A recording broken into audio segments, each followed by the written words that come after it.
episode is brought to you by Prize Picks. It's the holiday season, the best time of year for sports. Bowl game, basketball matchup, playoff pushes. It's all happening at once. And while you and I are making decisions every day, which gifts to buy, what to eat, which games to watch, there's one place it feels good to be right. Prize Picks, baby. We're in the thick of football season, and some of you guys might be feeling down in Kansas City and Green Bay. That's why we have Prize Picks to keep you going for the rest of the season. Week 15 of football did not disappoint. Man, the Bills passed. The Bills down 21. MVP Josh Allen brought them all the way back for the win. Guess what? A whole lot of offense. Joe Burrow and the Bengals. Sorry, Ocho. No playoffs for you. Josh Allen. More. All damn day, baby. New feature alert. Prize Picks now have early playouts. If your lineup gets off to a hot start, you may now have the option to cash out those winnings before the game even finishes. Prize Picks is simple to play. Pick more or less two-player stats. If you get your picks right, you could cash in. Download the Prize Pick app today. Use code Shannon to get $50 in lineups after you play your first $5 lineup. That's code Shannon to get $50 in lineups after you play your first $5 lineup. Prize Picks. It's good to be right.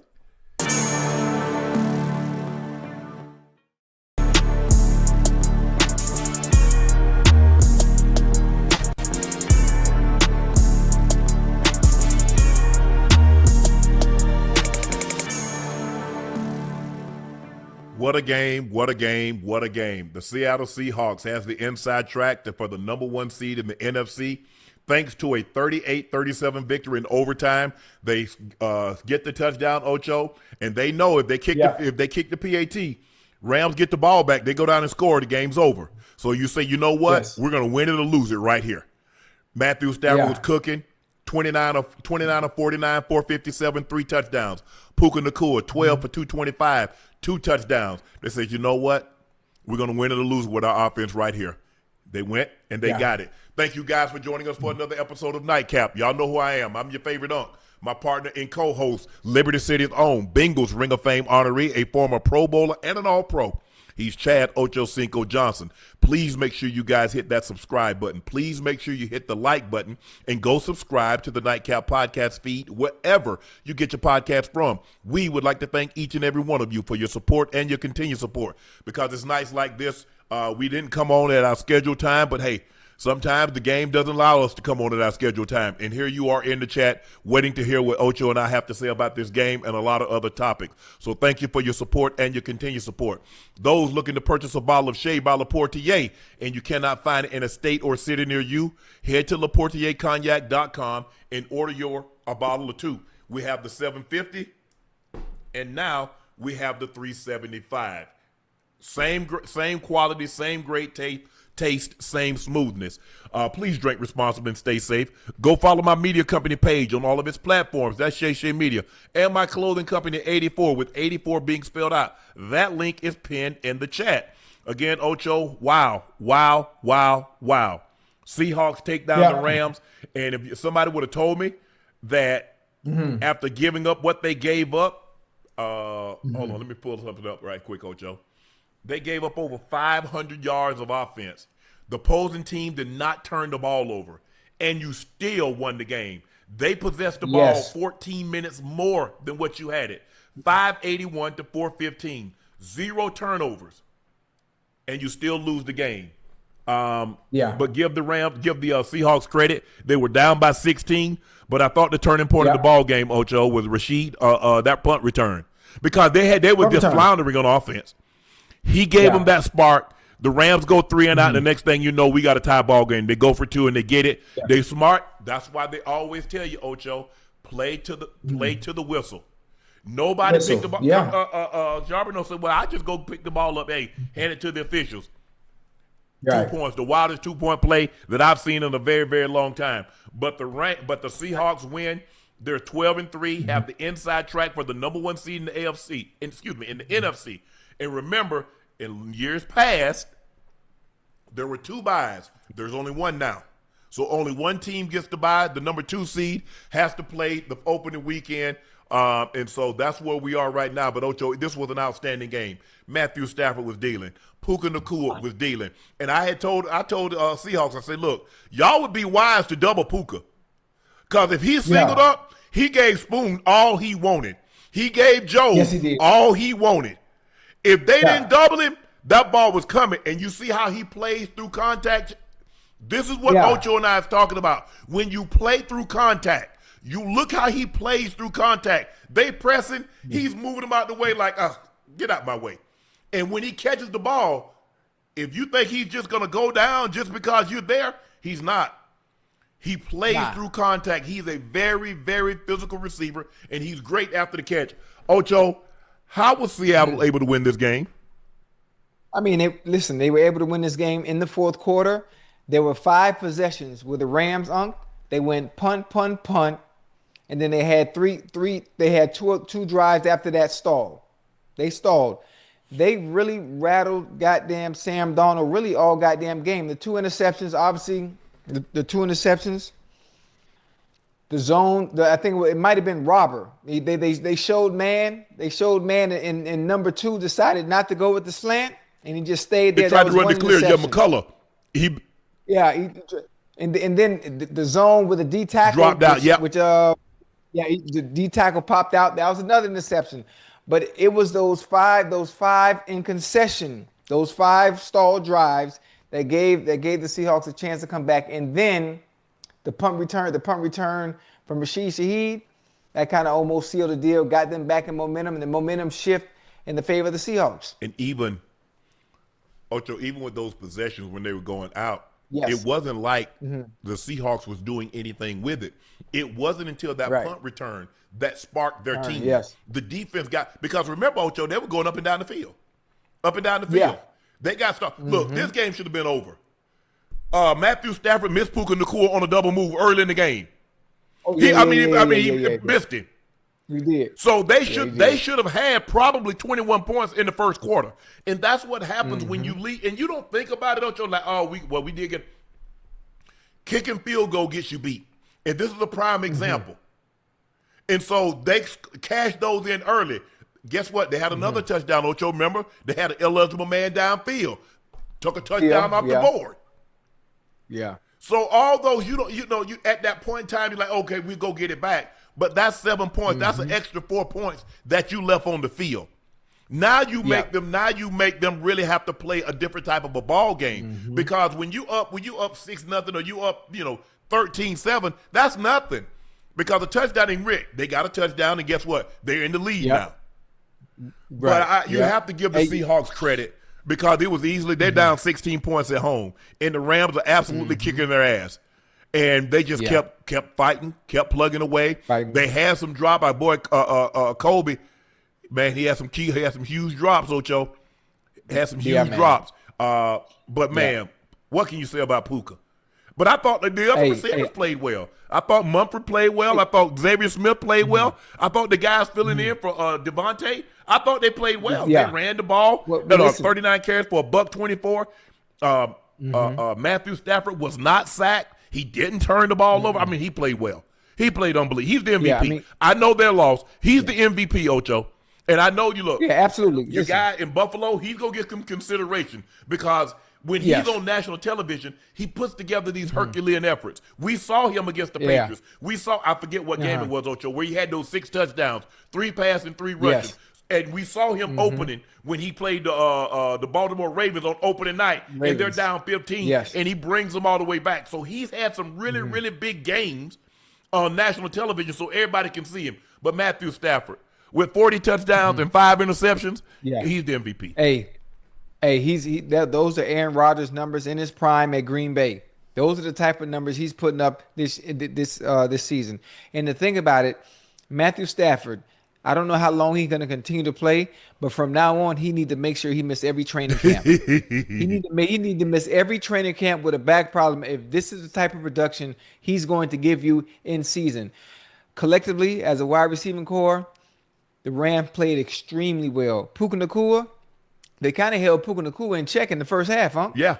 They held him in check in the first half. I'm not sure what the hell Sean McVay decided to do in the second half, but Young Bull exploded. But Ocho, he was cooking in the first quarter, and then he only had 1 target in the second quarter. So I don't know if they started doubling him or what happened, but they went away from him.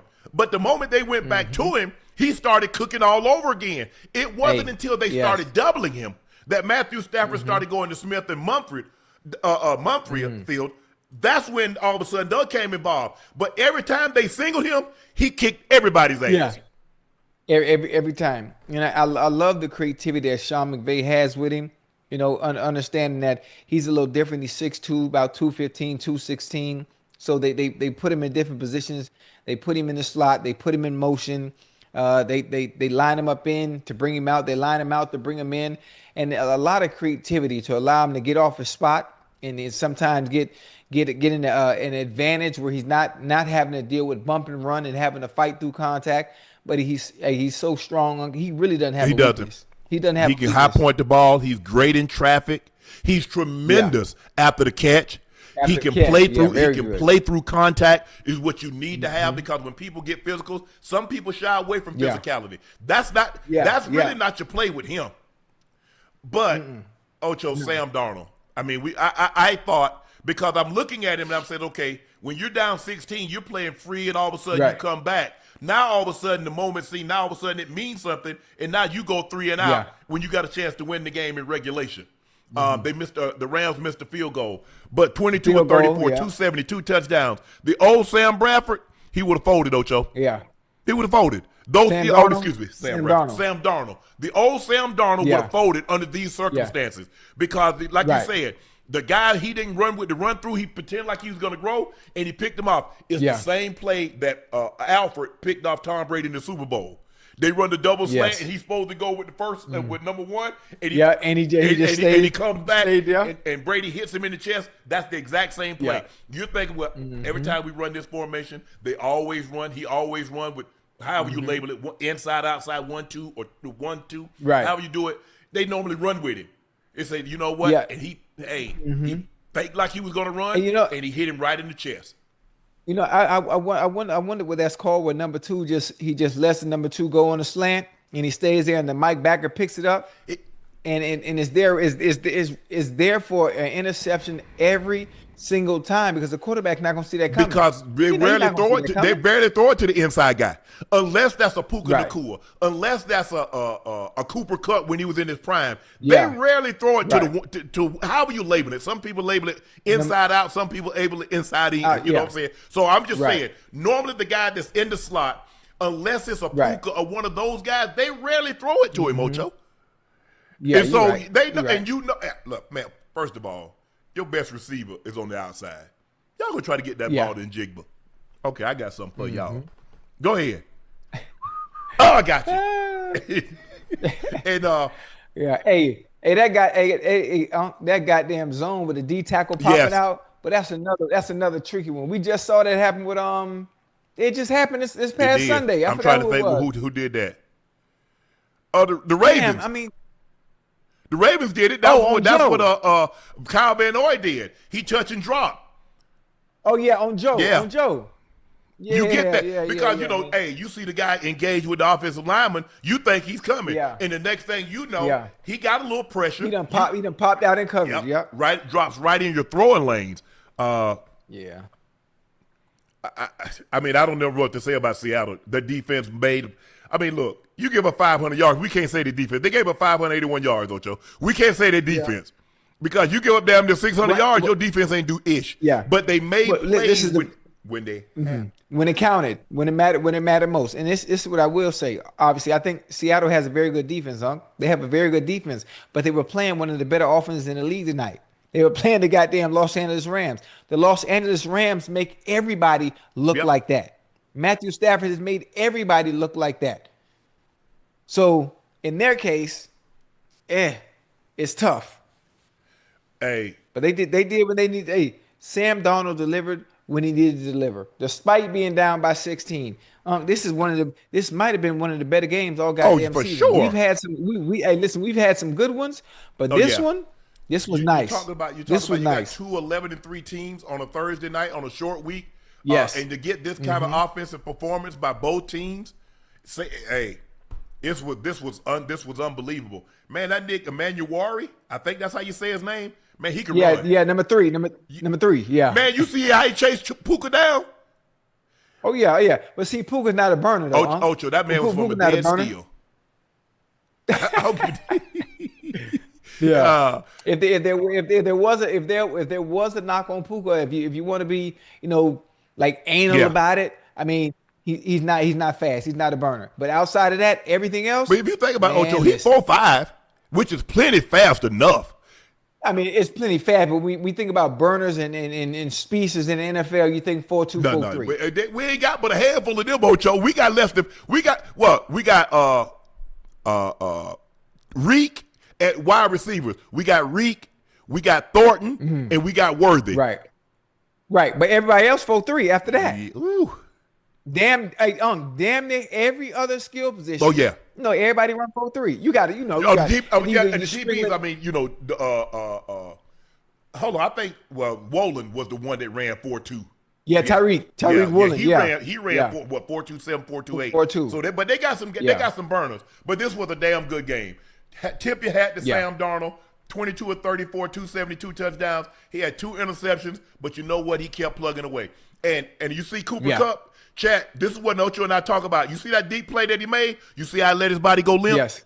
You see he didn't try to take another step. You see how his body went limp and he was able to get his feet down? That's what Ocho and I be talking about. Guys be trying to take that last step. Your body go limp. So if your body goes limp, guess what? You can't take another step.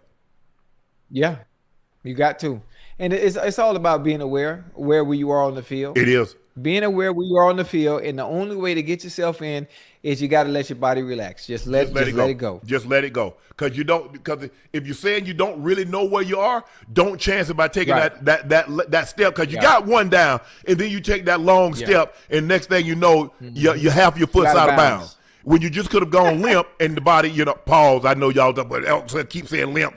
But that's what we mean. Your body goes. I mean, when you get hit in the head, and you see how boxers, when they get dropped, what does his body do? Yeah. It goes limp. And so that's what we're at. That's what we're telling receivers to do. Go limp. Don't take that extra step, and then you're in bounds. This was Ocho, what do you think? Where you rank Puka? But right now, he got him in the top 5, and this is what I hate too when it comes. Hey, this is what I hate when it comes to 4 or 5. Hey, listen, the rankings continuously change year to year. It's hard for last year, you had Jamar Chase, you had Justin Jefferson, AJ, you had CeeDee Lamb, but it's hard for the top players to always consistently be at the top because something always happens. This year, Jetta in the quarterback situation, Jamar Chase and Joe Burrow missing time. Even though Chase is still, he's 4 as far as receiving yards are concerned, but something always goes wrong. Puka Nacua doubling back and having another great year. Puka has been great since he got into the league, and we kept saying, let's see. We don't want to rank him too high because it's 1 year. Well, it's been more than 1 year, and Puka Nacua has not let us down. He's a top 3 receiver. Now, I don't care where you want to rank him if you say Chase, but if you look at Puka and his production since he's been in the league, it's hard to say there have been better. Wait, hold on. What year is Puka I think Puka's in his 3rd year, ain't he? No, this No. It's his 3rd. I think it's his 3rd. 3rd. Because remember he goes like 110, 112, like 1,400 yards, and then he got Nick. You say, but he came back and end up going over 1,000 yards. And this year he's at like what is that, 1,600?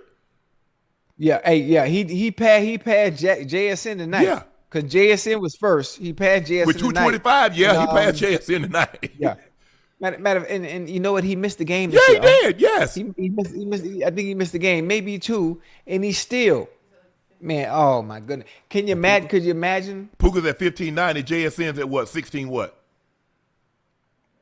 Well, JSN had 15.14, so he's over 1,600. Right. So he's at 16.33. Ooh. Hey, could you imagine? Every time I look at that offense, I look at the way they use JSN, I look at the way they use Puka Nacua, and I just imagine myself being in an offense like that, with that type of creativity, that type of movement, being in the slot, being like Lord Kyle Shanahan does with his receivers. Hey, listen, I line up 2 places. I line my black ass up on the left. I line my black ass up on the right. And they say, get Yeah. open. It's, That's it. you starting the team right now. You want Puka or JSN? Ooh, that's tough. That's tough. Hey, that's tough. I mean, listen, there are other factors that come into that as well. Puka, JSN, what's the offense? They're What's in the play offense at calling the end like? right now. Damn, you know what? I ain't got no coin to flip. That's a coin flip right there, huh? I'm just being honest, and I would love to hear the chat's choice on who you would pick. No, they want you to pick because me, and I love Who would you JSN. go? I'm taking Puka because I think he's a little bit more physical. I think he's a little bit. I think he plays a little better through contact. Now that's not look. Yeah. When you got to make decisions. That's not JSN game though. That's not JSN game. I mean, but that's what I'm saying. He can. Right. Puka can get open, but his ability to play through contact, his ability to run after catch. Now, JSN is tremendous after catch. Now, JSN is a better route runner. JSN looks like he's better technically. But I cannot overlook the fact. I'm always, for me, Ocho, I'm always going to take the good big man over the good little man. Okay. Okay. That's fair. That's fair. Well, listen, I'm going to take JSN. Okay. I'm going to take JSN simply because of the artwork. Simply because of the artistry. Oh, he's fluid. He's oh my goodness. Stop and start. Yeah, being able to pick. But what they do with Puka. I mean, they throw the smoke screen, bubble screen. They put him in motion, and the thing is that when you put him in motion, and plus another thing I like about it, you got to back off. You see how when they go to run the ball, you see who they insert to go up there, lead and get the safety. Oh yeah, and he digging shit out, huh? But he's a big boy. He's a big boy. But it's unbelievable. It's unbelievable. I mean, both of those guys are putting up huge numbers.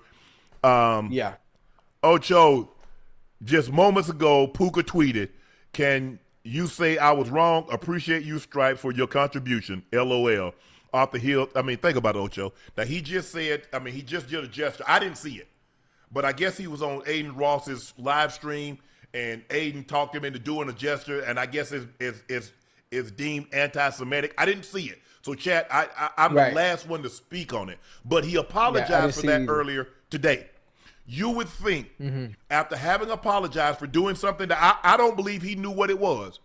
I don't, and I could be wrong, but I don't believe he knew the gesture that he was doing would be viewed as anti-Semitic, or that's how the Jewish community, that's how they view the gesture. So I'm saying I don't believe he knew that. But to come out after the game and just say, appreciate you, Stripes, Puka, you don't get it, bro.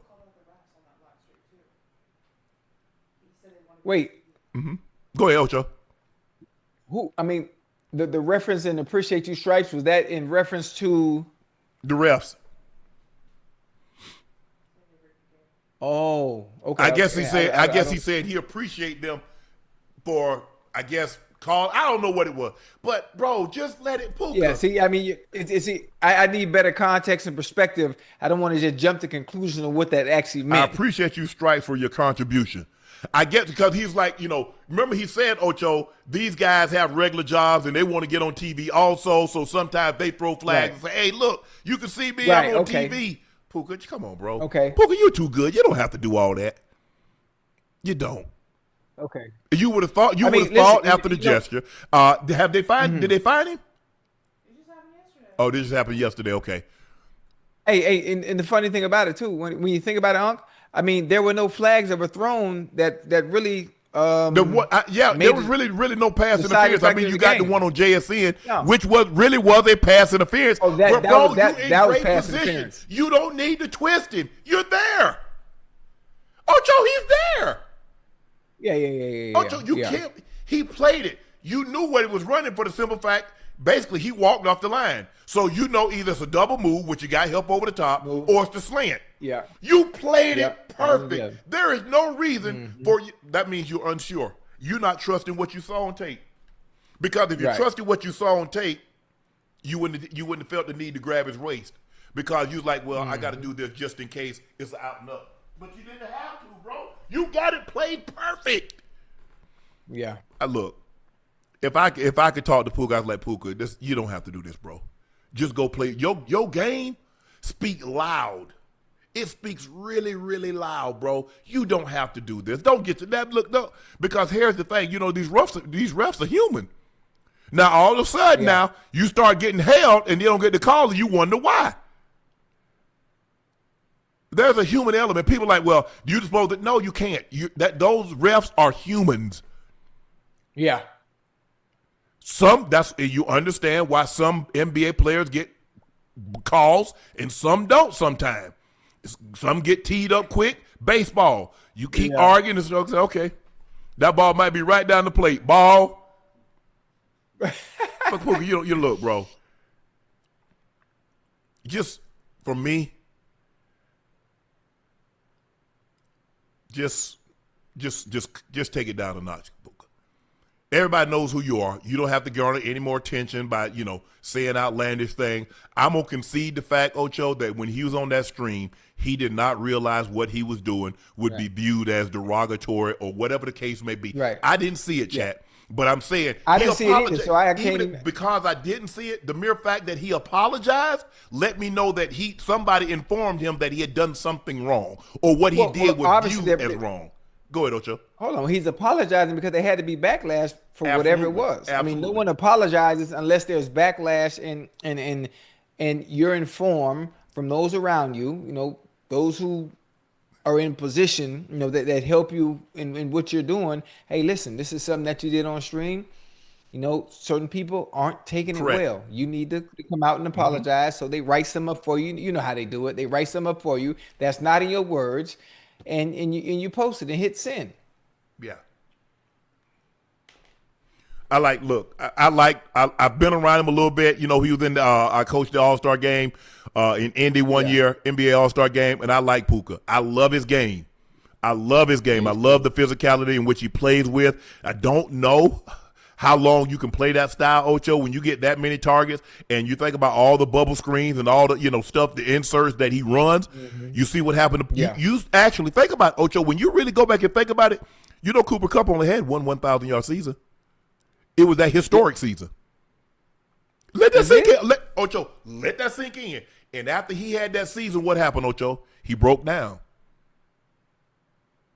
So he's catching a lot of stuff that's the physicality. Now, he's a little bigger than Cooper, but Kupp ain't no small guy. People don't realize Cooper Kupp like 6'3". Man, Cooper Kupp taller than us. See, I think people think slot. They think Julian Edelman. They think Amendola. They think Brandon Stokely. They think Wes Welker. Nope. Yeah, them boys tall now. The Rams slot receivers are big men. I mean, 6'2", 6'3", 210, 215, 220. And you have to be that size because you're going to take a lot of collisions. Hold on, let me see. Puka had 16 targets.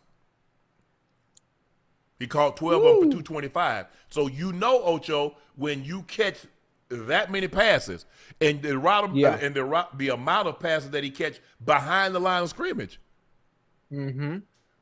So, a lot of times D linemen hitting you from the back, LBs hitting you from the side, safeties coming downhill. But look, I know everybody's going to say, man, that 2-point conversion, that's why you play snap the whistle. Right. That's why the Seattle, I mean, it was like the Rams didn't realize it. They thought it was just tipped. It was like it was incomplete. Right. They didn't realize it was a backwards pass. Yeah, I didn't realize it was either. I didn't. Yeah, everybody on the field stopped. So when everybody on the field stopped, I thought. Guess who didn't stop? Sharpe and Ocho. Yeah. But that's what, remember, Ocho, there's like, okay, the ball, and you see guys all the time scrambling for the ball. Sometimes that was a forward pass. Well, I'm going to make sure it was a forward pass. I'm going to pick it up and head the other way. Because if it wasn't a forward pass, it's about to be a touchdown or it's about to be our ball. Oh, one or the other. And the officials, all they did was this. Wasn't no whistle blow. Ain't no whistle blew. It's so funny. The officials was on top of it, and the officials don't even let you know it's a live ball. They just sit there staring, just waiting. Just waiting. I can't tell you. That's funny. You might want to see. I know I shouldn't have listened to you, Ocho. Man, you and Ad. Man, Rasheed, he had 91 yards last week. Guess how many passes he catch, Ocho? How many? Zero. Everything else though. You bull jiving. Look, what you call him? Puka got a touchdown. Kyron Williams had 70 yards. What else? The only one we missed was that. I mean, I'd have felt better if he'd had 10 yards, 15 yards. Well, hold on. Now that is not that bad because everything else I told you to go. I mean, it was a green light. Now, you missed one. That ain't that bad. Because we don't get no money At all. Nah. Damn.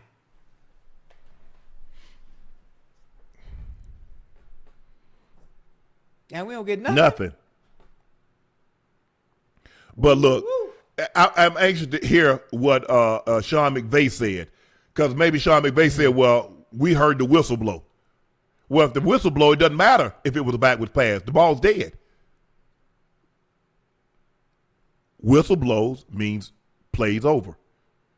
Over, yeah. Anything that happens after that is null and void. So it's going to be interesting to hear. I'll be interested to hear, chat. I don't know what if y'all watched the press conference or listen to what the press conference had to say. Ocho, did you see A.J. Barner's route, that 7 route that he caught? The touchdown. No, you talking about the post corner, corner post. No, the corner post. Wait, no, post. That's the corner route post. that Travis Kelce was supposed to run against Derwin James. You know why? Because Travis Kelce does sometimes run a far cross. So now you sell it. So you going up like this, and then you look like you're going on the far cross. Guess what he going to do? He going to try to undercut you. And in the process of undercutting him, now you bend it back to the 7. Back to the corner, yeah. Mm-hmm. That was a nice little route. A great route. Hey, I thought he was gonna drop it the way he had to reach for that goddamn I thought he ball. overshot him. I definitely thought he overshot him. But I ran a 7 just like that against San Diego on a boot. Yeah. Ran that thing, Ocho. I hit like this, 3 steps to the post. I looked. I said, "Oh, bro, you'd have picked that off if I was going to the post." But unfortunately for you, I'm going to the 7.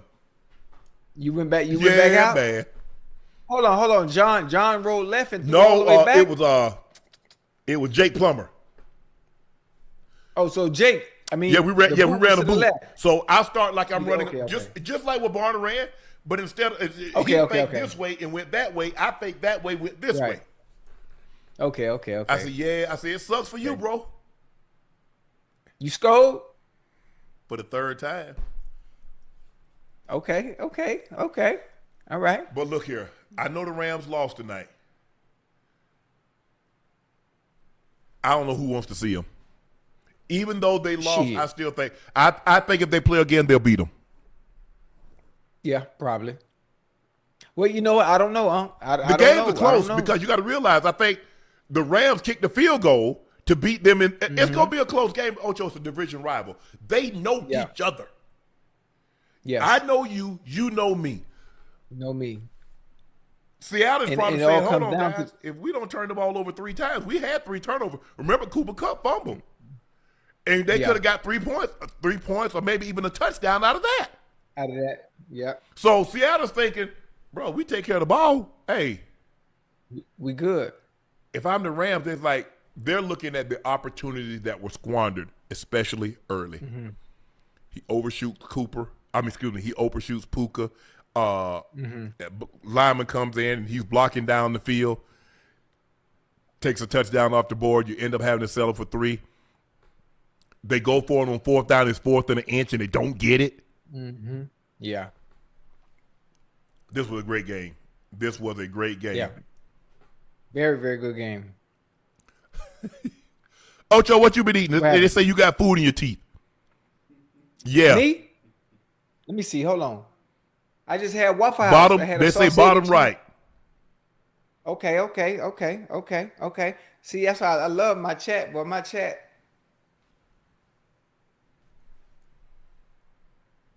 I sure did, boy. Hey, that's what I like. Damn. That's what I like about my people, boy.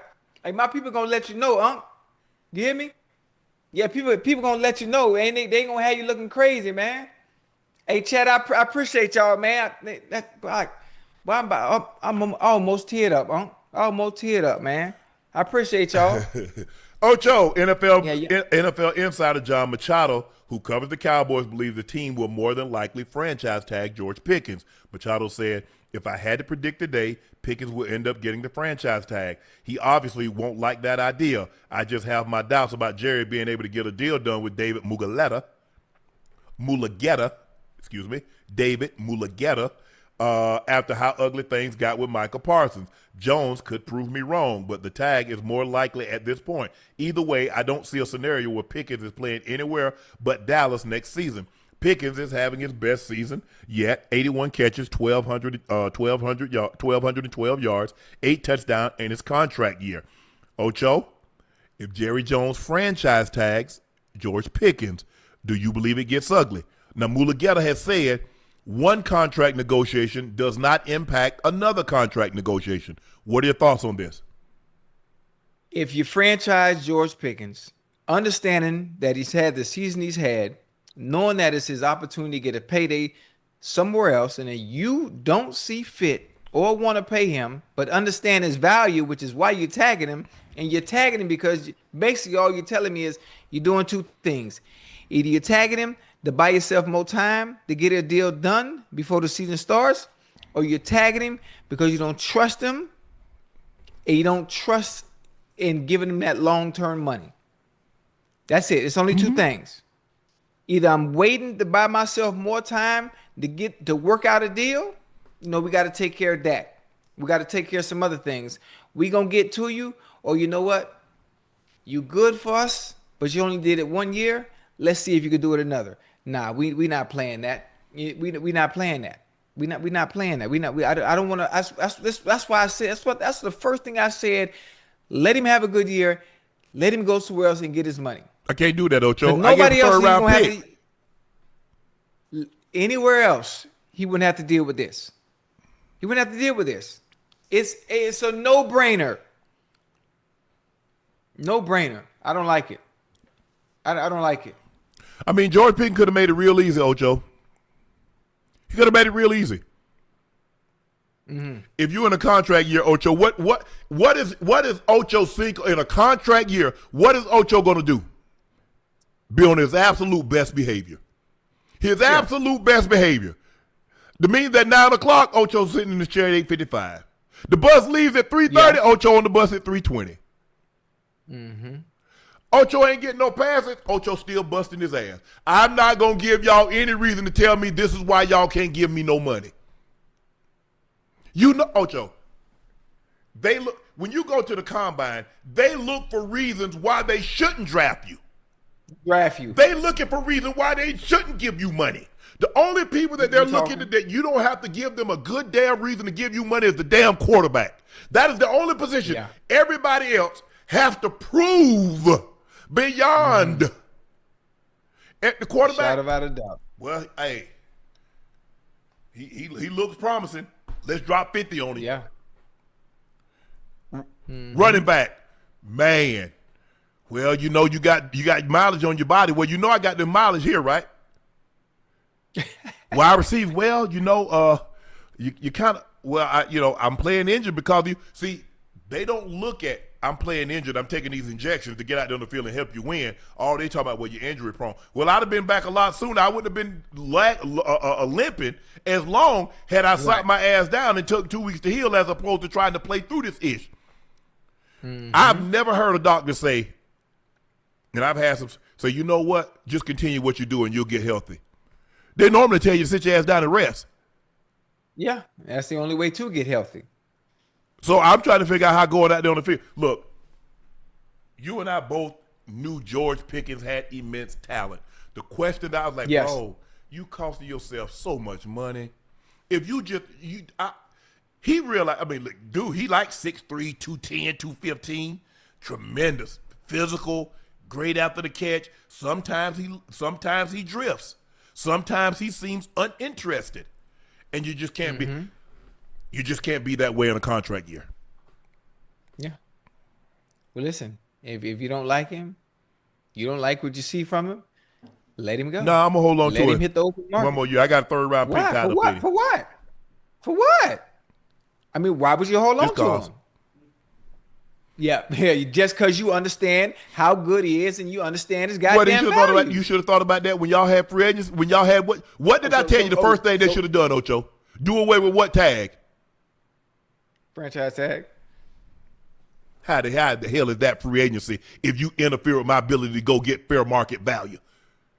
I mean, I told you I should have been director. Man, never mind. I'm gonna let that go. They want somebody to steer that ship. I bet you I get every player what they want. I bet that. Yeah. No more franchise tags. Oh, that should have been number one. Hold on. Let me finish now. No more franchise tag. Health insurance benefits, lifetime. At least after 5 years. Nah, lifetime. You can't give a guy that plays 1 year lifetime benefits. Now, come on. Okay, you play more than 3 years, lifetime benefits. Okay. And I don't know what my third would be, but those are the top two. Even if you took the guys and say, look, you need to put $10,000-$15,000 a year. You you become a vested player after the third year. Yeah. You're gonna get lifetime benefits. That's how it should be.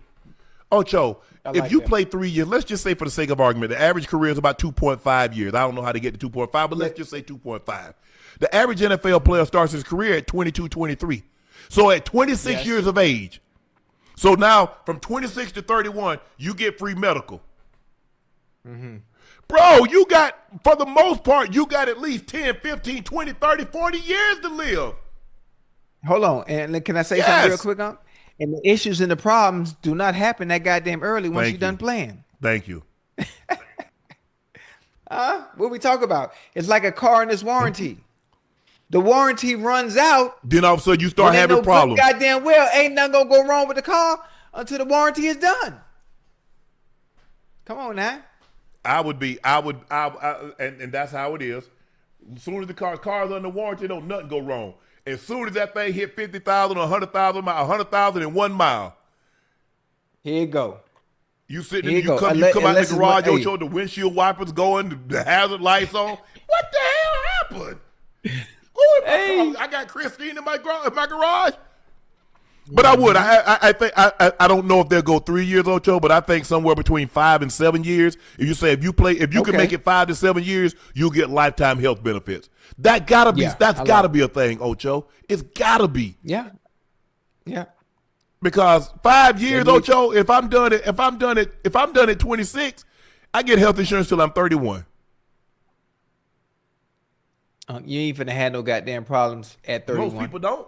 Now, once you hit them 40s, you hit that 45, and you know that wear and tear start to creep up on you. So look, I just think the thing is, look, I think right now I agree with John Machado. I think they're looking toward a friend unless they can get something done. But here's the thing, Ocho. He's going to want more than CeeDee Lamb because you say CeeDee did that deal 2 years ago. How y'all going to hold me up? I got to push the market. Hey, listen. I just don't like the nature of the business. I understand, Jerry. You understand. The Dallas Cowboys fans also understand how valuable George Pickens is. You saw it all season long on what he's able to do, what he was able to do when CeeDee Lamb was out, what he's been able to do once CeeDee Lamb came back. I think just to keep things fair and clean for that team, allow CeeDee Lamb to go back to being the number one. Just allow him to have his own team. Allow him to have his own team. I think Jerry should grant him that grace the same way he granted Micah that grace to let Micah go somewhere else. He should do the same thing for George Pickens. Dak is going to be just fine with CeeDee Lamb as his number one, and there are very many reliable number twos that are out there. Many reliable number twos. There's no need to keep 2 1s on your team and piss George Pickens off or piss off David Mulugeta. It just makes no sense to me. To me, it's just bad business. What year did the Rams play the Patriots in the Super Bowl? 2019?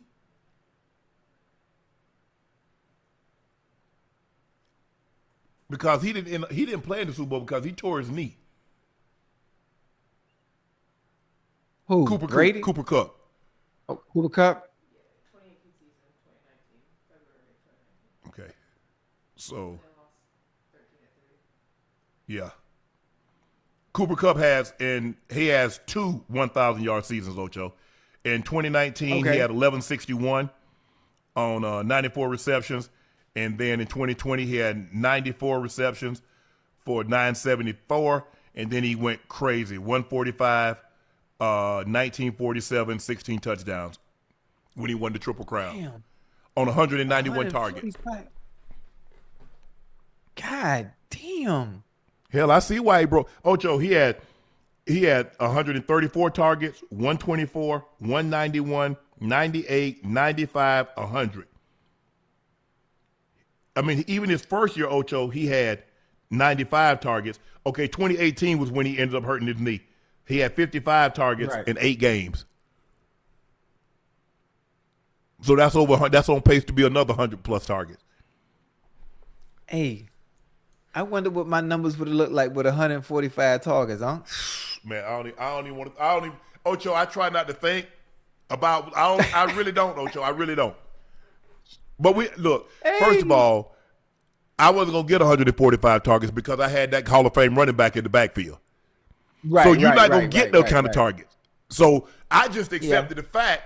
Hey, if I basically when what TD had in my backfield, if I can get 65, 70 catches, I had a good season. You good? Okay, I got you. Ocho, I mean, do you understand how many carries a guy got to get 2,000 yards, to get 1,700 yards? I absolutely understand it. I absolutely understand it. And you had Corey Dillon, you had rest his soul Rudy Johnson in your backfield. Rudy Johnson. Know, yeah, absolutely. Oh, that's crazy. 145 catches. 145 on 191 targets. 191 targets. My goodness. It's a bunch of targets, Ocho. But look, they got some decisions to make. Dak, they're going to redo Dak. They're going to redo Dak. Dak is almost $80 million against the cap. They're going to bring that number way down. They're more than likely. I'm saying there's 95% chance they're going to move on from Trayvon Diggs. So he's going to have it's going to be dead cap money. Maybe they try to trade him, but you still going to have some dead cap money on your thing. What are they going to do with all 3 of those defensive tackles? That's you got $20+ million in 3 D tackles. Right. Well, I know Trayvon Diggs thinking about coming down to Cincinnati. You think so? Yeah, I talked to him. He's going to try to come on down there and help revamp and improve that defense. 1 year removed from being able to get back healthy. The fact that he says he's healthy now, but he'll be even that much more healthier next year once he's a Bengal winning those stripes. I'm gonna talk to Jeffrey Simmons. I'm gonna see what Jeffrey Simmons you have to give up something to to get Simmons, and I'm not so sure they want him to. I'm not so sure they plan on letting him go. Listen, we gonna give them something they can't resist. We gonna give them something they can't resist. I don't know what that is, but we gonna get Jeffrey Simmons too. And right now, I think outside of Trayvon Diggs and Jeffrey Simmons, we will continue to build in the draft defensively, offensively as well. We need to get maybe another guard, Yeah, that's pretty much it. That's my plan if I was GM. Yeah, but it's going to be interesting to see how this thing plays out with Jerry and what he's going to do. I just know the first order of business is to get Dak. They think the world of Dak. Right. They believe they have the quarterback that can get them where they need to be. So the first order of business is to get that $80 million cap hit, to get that down. Now the cap is going to go up, and so you're going to have a little bit more. How much is it going up? Is it going up 5 million, 10 million, 15 million? We don't know. But the first order of business is to get Dak cap number down to probably the first year. If we can get it down to say 10, 15 million. Yes. Get big old signing bonus. Big old signing bonus. Yes, Chad, I know. I corrected myself. Cooper Kupp in his I think this is his 9th season, has 2 1,000-yard seasons. In 2018, he tore his knee. He came back 2019, had 1,100 yards, And then it was that historic season in 2020, if I'm not mistaken, where he had the 1945. He came up 23 yards short of breaking Calvin Johnson's 1967. But he had an unbelievable season. Ocho, as captured by Hard Knocks, Dart's aggressive style also shapes the approach defense takes towards him.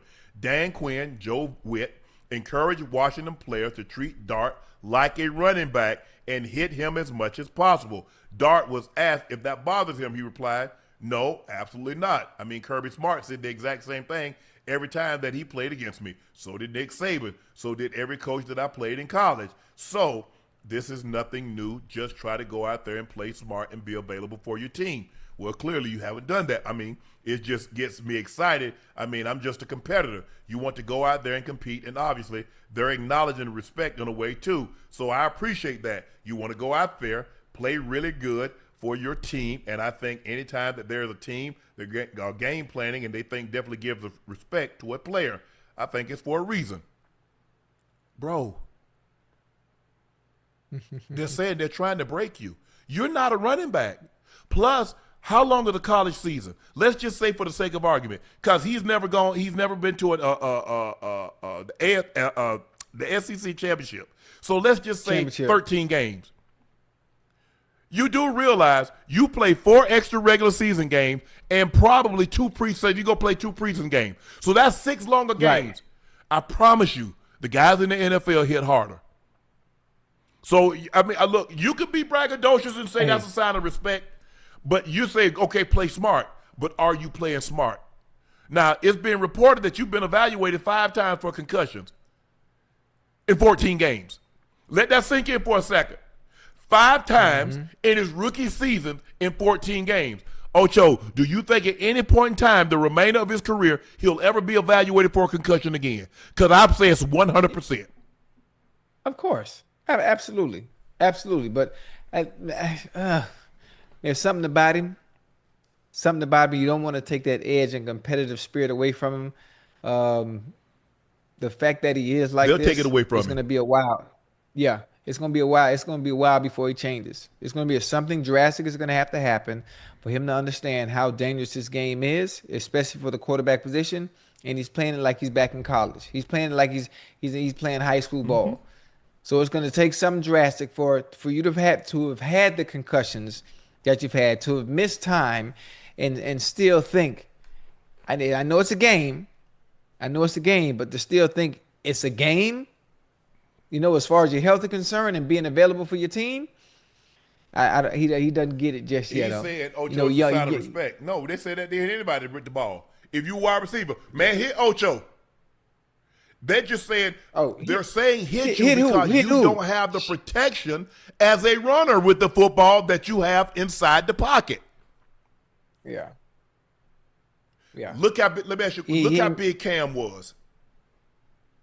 Oh, hey, listen, and they because he was so big, they weren't really throwing the flags because of his size. They used it against him. They used it against him. All I'm saying is this. You're not going to produce. So if your coach calling runs and you're not going to protect yourself, I'm on the opposing team. Why should I protect you?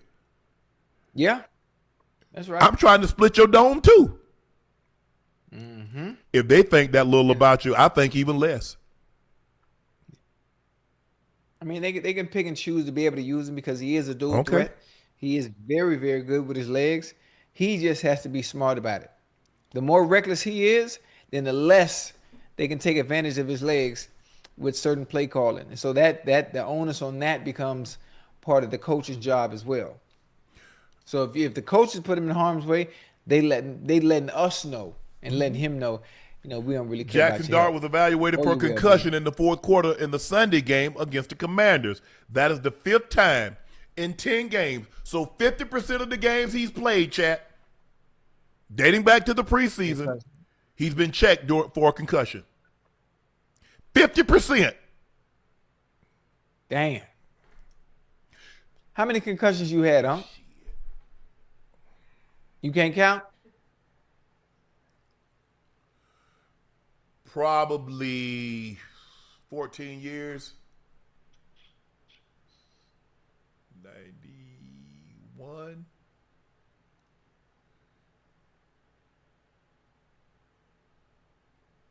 96, 98. Well, God damn. Probably Huh? 5. Okay. That's not bad. I mean, 14-year career. I mean, only 5. That's not bad Yeah. at all. That's not bad. That I got diagnosed with. Now, how many times did I have my bell rung? That's a whole different argument. That's a whole different question. Because we all done got Right. and seeing stars is, ooh, damn. Well, he got me with that one. Yeah, I better not do that again. But as a quarterback, bro, you're not used to taking that kind of hits. You're not. Not at this level. Not grown No. men. Them people got families. They got bills to Yep. pay. What you talking about? Man, you bet man, listen. He'll understand. He'll get I it. sure hope so. Because he's He'll he's get it. fun to watch. Like you said, they made the right decision. He seems like he's the right guy for that market. They love him. The fans Oh, yeah. have embraced him and Scat Pack. They're great. Perfect. But bro, if you think you're gonna run around in this league and have a long career, you're not. You're not. You're not. Twice this season, Abdul Carter has been benched for start of the game for disciplinary reasons, but the Giants say they're seeing Carter respond the right way. Giants DC Charlie Bullen said his response, quite honestly, has been incredible, both of those moments. I mean, he's taken ownership publicly in the building with his teammates and coaches. And then, honestly, just in terms of like pattern of behavior, he's doing more. He's watching more film. He's coming in earlier. He's staying later. So the response is what I focus on. Everybody makes a mistake. Everybody needs to learn the NFL process, and which he's learning right now. But his response to those moments has been awesome. He's been pro-like, and that's all you're asking of a young player to do is to become a pro and grow in their game, and he has. So I like I that. do too, Ocho. I like that. Listen, learning from your mistakes. Learning from your mistakes. Change behavior means you're really sorry. Yep. Continuously repeating the same thing that we've already told you not to do. Okay, you really don't care. You really don't care. And the opportunities you will get, they will be short. Now you've extended grace because you're an early pick. Correct. You're an early pick, so you get a little bit more grace. And everybody's leash ain't as long as yours. Correct again. But hey, listen, you keep taking advantage of it, they will show you. You're not bigger than the program. I don't care where we picked you. You're right. You're right. And Ocho, some guys you're like, man, bro, you should get it. You're the second pick in the draft.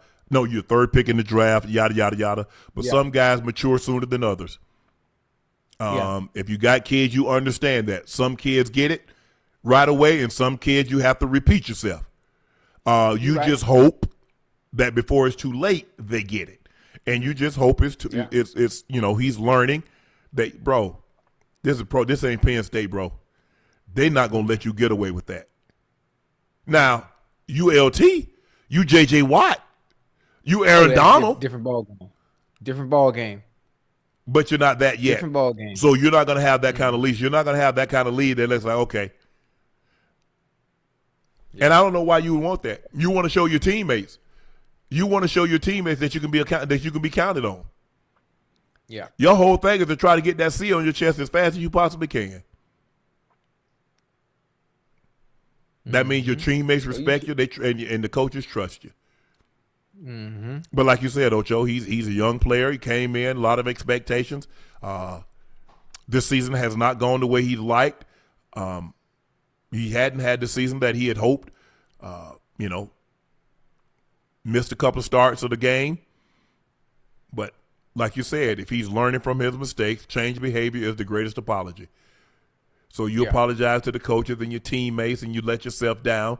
But if you change that pattern of behavior, are you there on time? And his coaches will say, he's coming in earlier, he's staying later. Yeah. But I'm just trying to say, I just never understood that, Ocho. What you got? Another job you got to get to? I'm trying to. Why you trying to get out of there so quick, Ocho? You got one job. Well, you know how it.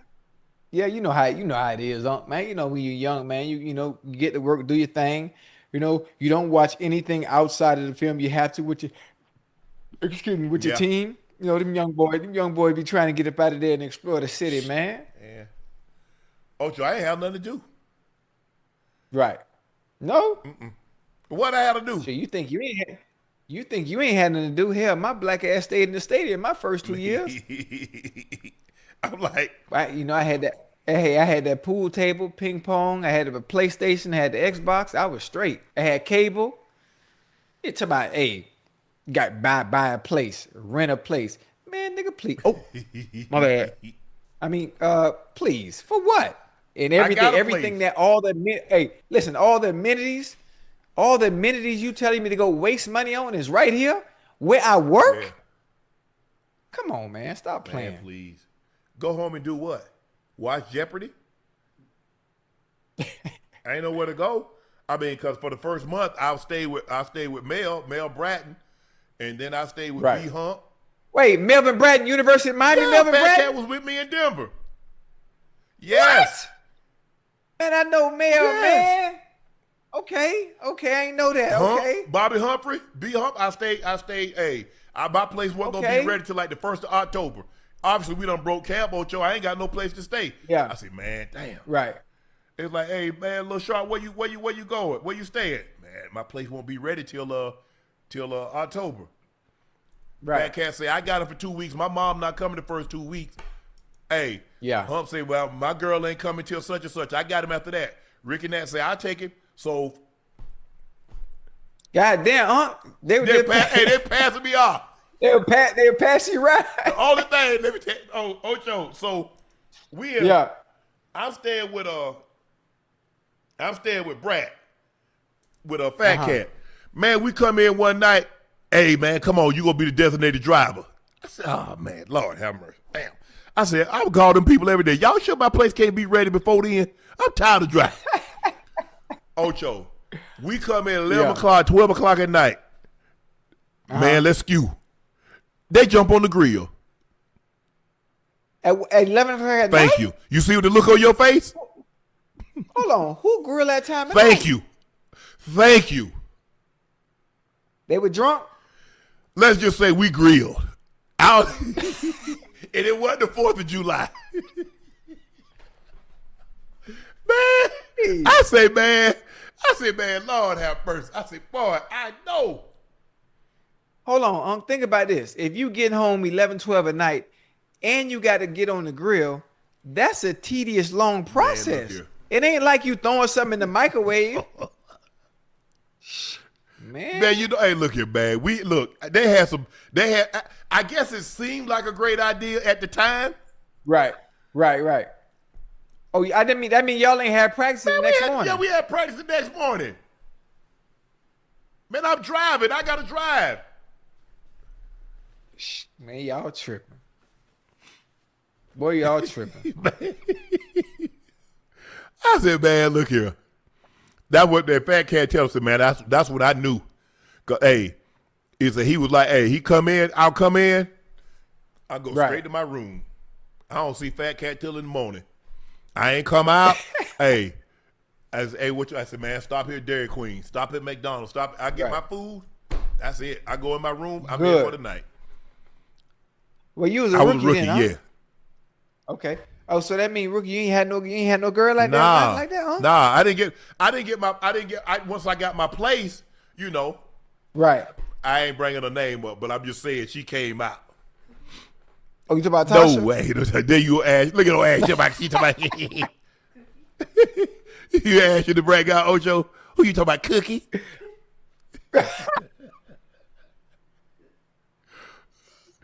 Man. But that them was some good old times, man. You know what? And I was like, man. Hey. And that's kind of where I got it from, because the guys that showed me so much love, and Brad and Hump and Ricky the Teal, and then watching Atwater and Dennis Smith. I don't know why the guys took such a liking to me, Ocho, but all the vet guys, they really helped me out. And I watch how Atwater, I watch how Dennis Smith, I watch how they moved. I'm like, okay. I was never a go out type of guy, so hey, to each their own. They, guys want to go out. I ain't got no problem with that. You'll do your thing, but that ain't me. Right. They're like, man, you ain't got no life. You don't want to do anything? I said, yeah, I want to play football. I want to play football for a long time. That's what I want to do. That's it. That's what I want to do. It. I said, Mary did not send me way up here to play 1 year. And she damn sure didn't send me out here to go to no club and try to, nah. Yeah. Hey, listen, now you got to live a little bit. Now, listen, I understand you got structure. I understand you got discipline. You were raised a little bit different. But, I mean, see, you could, if you was my teammate, yeah, we would have been out. We would have went out. You know, I don't even club. For someone like myself that doesn't drink and doesn't club at all, even I went out once a month. Oh, I did. I mean, once I got probably like once I like kind of got situated, I was playing a little bit more. I started going out probably like like the end of 91, like 92, and then really I started like kind of like 93. I would go out once every other month. But once Burns got there, then I really had somebody I felt like I could gel with. Yeah. But they had a couple of clubs. They had a club called Basins Up. They had a club called Fish Dance. They had one called Jimmy's. Whoa. You saying that Fish Dance? What that mean? That was the name of the club. I know, but you said Fish Dance, so it's like adult ballet? You know, it's like a club, you know, dancing, music. And you know, and by that time, you know, when I went out to Ocho, you know, I had an SL. Pull right up to the thing, hit that top.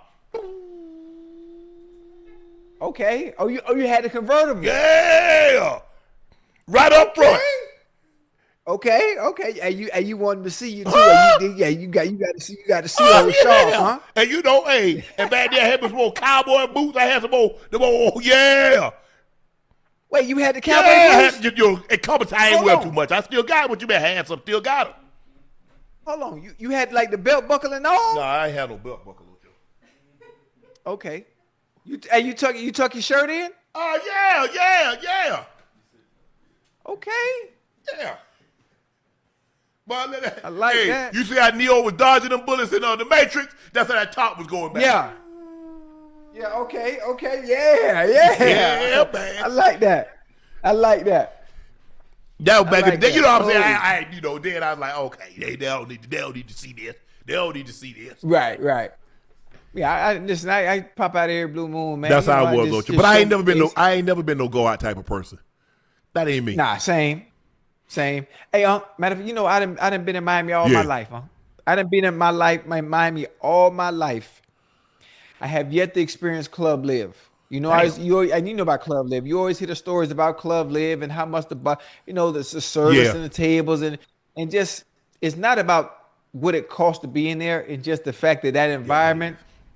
You know those. It's just not me, huh? The music too loud, and then when people drinking, they like to talk all up in your face, and they like all in your face, and they'll tell you three things. They be holding three different conversations, and you lost and don't know what the hell they talk about.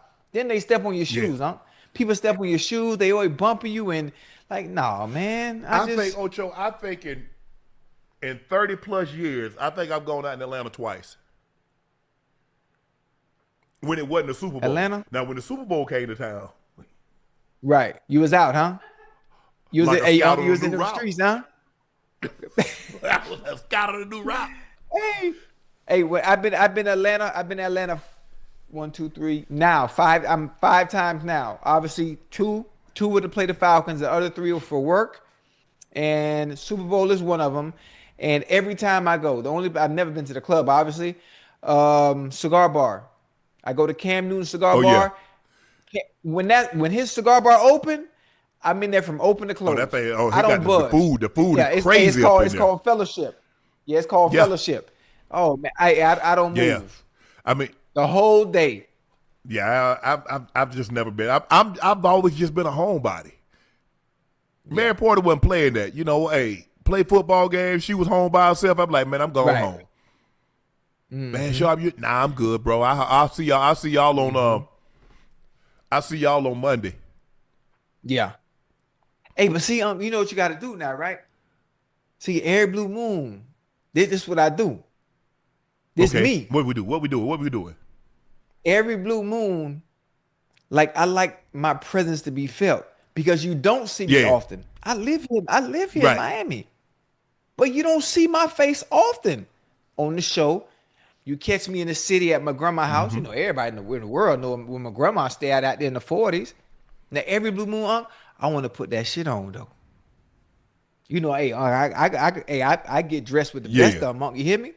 Yeah. So every blue moon, I got to go somewhere. Let me put some clothes on. Just like feel good about myself. Cause Unc, have you noticed I done wore the same thing the past 5 shows? It's the best part about it. I be in shorts. Man, they talk about, man, you and Ocho need to be in the same room. That means I got to dress up. I can't have on no Crocs. Yeah. Legs ashy. I'm just, hey. Yeah, hey, man. Hey, oh man, I'm man, people just ask me, man. Every blue moon, Unc, every blue moon, you need to pop out, man. Just put some clothes on, like you got to step. Like honestly, can I tell you something? Like, not on no cocky, no arrogant stuff. Like I'm probably top 5 dressed human beings on earth when I really want to put clothes on. Top 5 in the world, Craig. I believe you. In the world, I'm just being honest. I'm not a fashion person, but when it's time for fashion, I have an eye for it. Yeah, I mean, you know. Yeah, no. I mean, man, I be people ask me, man, what you doing in Atlanta? Living. Man, you live here? Yeah. Man, I ain't know that. Yeah. Man, you know what? I'm sorry I ain't seen you that email. The fuck? Yeah. Because I don't go nowhere. Now, you know, some of the boys come to town or something like that. We go get something to eat. But as far as the club? Nah. Hell no. Nah. Hey, Unc, I finally been to Booby Trap. How was it?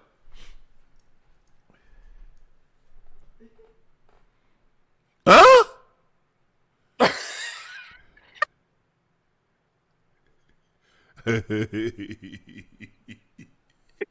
Hey, let me tell you, Unc, it's so bad. My daughters took me to Booby Trap, Unc. It's better than Houston?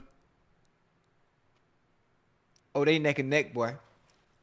Hey, it's neck and neck, Unc. No, you know I ain't been to Houston since. I told you I'm never going back. I don't want them problems. See, now you talking about you told me let's move to Houston, huh? You know what? Hey, I was just talking. Okay, I'm glad. I was just. I still don't understand how the men in Houston can live amongst the women that I saw at my peripheral vision. I didn't look nobody in the eyes. I used my peripheral vision like I was a running back. You ain't got to tell me nothing, Ocho. That don't make no sense. Nothing. Oh my God. I ain't been back since, and I ain't going back. I was raised on a farm. I was in 4-H. Hey, I done been to the Serengeti. I've been to a goat show and the country fair. I ain't never seen no ish like that what I saw in Houston. Hey, who you telling? It's a wrap. Hey, you know Andre Johnson from Miami. And I seen Dre the last time I went to Dre. Dre took me to him and Jonathan Joseph. Chapman and Kirby. They took me to Chapman and Kirby. Nice little spot. You get to relax. I was able to smoke my cigar. And I asked, and I said, can y'all do me a favor? Now, you know we family. We brothers. Can you please explain to me, Dre, you done left Miami, and you came to Houston, and you ain't been back to Miami since. And I just want to sit here and tell you, face to face to your eye, I understand why. Dre ain't been back to Miami. I know, he told us. He left university. Hey, unbelievable. I ain't never. Do we have anybody from Houston in the chat? I hope not. I'm gonna block y'all in the chat. Oh my God, man. Hey, you want to go? Hey, you want to just take a trip out there to go to Area 29? Ocho. Huh? Ocho. It got to be in 27. God damn! What happened? You skip a whole year? Skip a whole year, Ocho. Why? Because they ain't got no dime. They got hey, hold on. You definitely ain't skipping on the year. Not after that night we just had night before. What happened? I was drunk. I was drunk. I don't remember nothing. That's what I'm using. Oh no. Hey, go ahead and take your shot at La Porte real quick. Nah. Hey, man, that was a clay. Get the sweat to get the talking. Hey, that was that night was classic, boy. Lord, that was classic. But Abdul, I'm glad to see you making amends. You're getting it right, man. So I appreciate that. After the game, Sean McVay said he isn't one making excuses, but doesn't understand how the Seahawks were awarded a 2-point conversion on a backwards pass when the play had already been ruled incomplete. Both teams were preparing for the ensuing kickoff. He wants clarity on it. I've never seen anything like that. I grew up around the game. Well, you're right. So you know that it is kind of fishy when you think about it, no? Because the whistle was blowing and it was called. It was but He ruled incomplete. That's tough. Yeah, that's. But tough. here's the thing, Ocho. I thought only plays that were viewable was a turnover or scoring play. Right. I guess they deemed it because they ruled it incomplete. Mm-hmm. To my knowledge, McDonald didn't challenge it. So look, they got that thing in Secaucus or whatever it is, or Mount Laurel, wherever they are. They called down. That came from headquarters. Yeah, Mount Laurel. Mount Laurel. Yeah, that came from it because, like I said, it doesn't make sense to me now that, like I said, this is what I wanted to hear. He said the pass on the backwards pass when the play had already been ruled incomplete. Both teams were preparing for the ensuing kickoff. He just wants clarity on it. I've never seen anything like that. I grew up around the game. I agree, Sean. I agree. I haven't. If you rule it incomplete, and at worst case scenario, you can't award them the 2-point play. Right. Because at that point, once you rule it incomplete, I stop. So that explains why they stopped. Mm-hmm. Yeah. And see, it's situations like this why so many people think the NFL is RIGGED. You're right. Stuff like this. Being down 16 and miraculously being able to come back in the fourth quarter when you ain't been able to do it for the last 3. You're right. But hey. 5 offensive possessions back to back, and the Rams been able to move the ball up and down the field. But all of a sudden, these 5 possessions, you can't do nothing with the ball. And the one time you do punt it, Rashid Shaheed takes it back for a touchdown. Now they back. You get the ball back, and then you have another, and they go right. Man, don't get me started. I thought that they kind of did get a little conservative. Yeah. Because when the guy got the interception, the defensive lineman got that pick, they kind of ran the ball like twice into the line. No, bro, I'm going for the juggler now. Right. But plus also punter. You know this man is a dangerous guy at returning the ball. You can't put the ball down the middle of the field. You got to put him on. You got to put him at the hashes. It's got to be outside the hashes, one way or another. Left to right. You got to condense the field. Yeah, or kick it out of bounds. Do that also. Kick it as far as you can and aim. I'm not sure if he has that kind of quality or that kind of leg to be able to direct those kicks out of bounds. You know, back far, pinning them back as far as he can. But hey, that's what happened. You kick the speedsters. You don't want to kick the Devin Hester. Right. You don't want to kick the Dante Hall. You just don't, because there's a good chance, especially with the way the rules are now. Man. House call. Because if you don't make it, I mean, you let him get down the field. So now, no, you can't do that. I mean, I can't believe they still punt the ball down the middle of the field, especially when you backed up, Ocho. Now, if you at the even if you're at the 50 because you want to try to angle it because you want to get it out the bounds, you want to pin them out. You want to pin them back. The more you put it down the middle of the field, there's a greater chance the ball's going to go in the end zone. So you kind of want to punt the ball at an angle, even when you 50-yard line. But definitely don't put it down the middle of the field when you backed up. Nah, absolutely not. And you best try to get that guy a running start. And that's the wrong mojo to give a running start too. Yeah. The wrong These guys too good now. So I agree with you, Sean McVay. You just need some clarity. Now what? Now they're gonna come back and say, well, they shouldn't have awarded them 2-point conversion. It's too late now. It's too late then. Shoot, they listen. This game they were supposed to have a bye week if that's the case. Yep, you're absolutely right, Ocho. The Jaguars receiver Jakobi Myers agreed to a contract extension, Ocho, worth $60 million and tied him to the Jags through the 2028 season. The deal includes $40 million in guaranteed money. The Jags sent the 2026 4th and 6th round picks to the Las Vegas Raiders for Myers at the November 4th trade deadline. Myers has 27 catches, 355 yards, 3 touchdowns in 6 games with the Jags, and was scheduled to become a free agent after the season.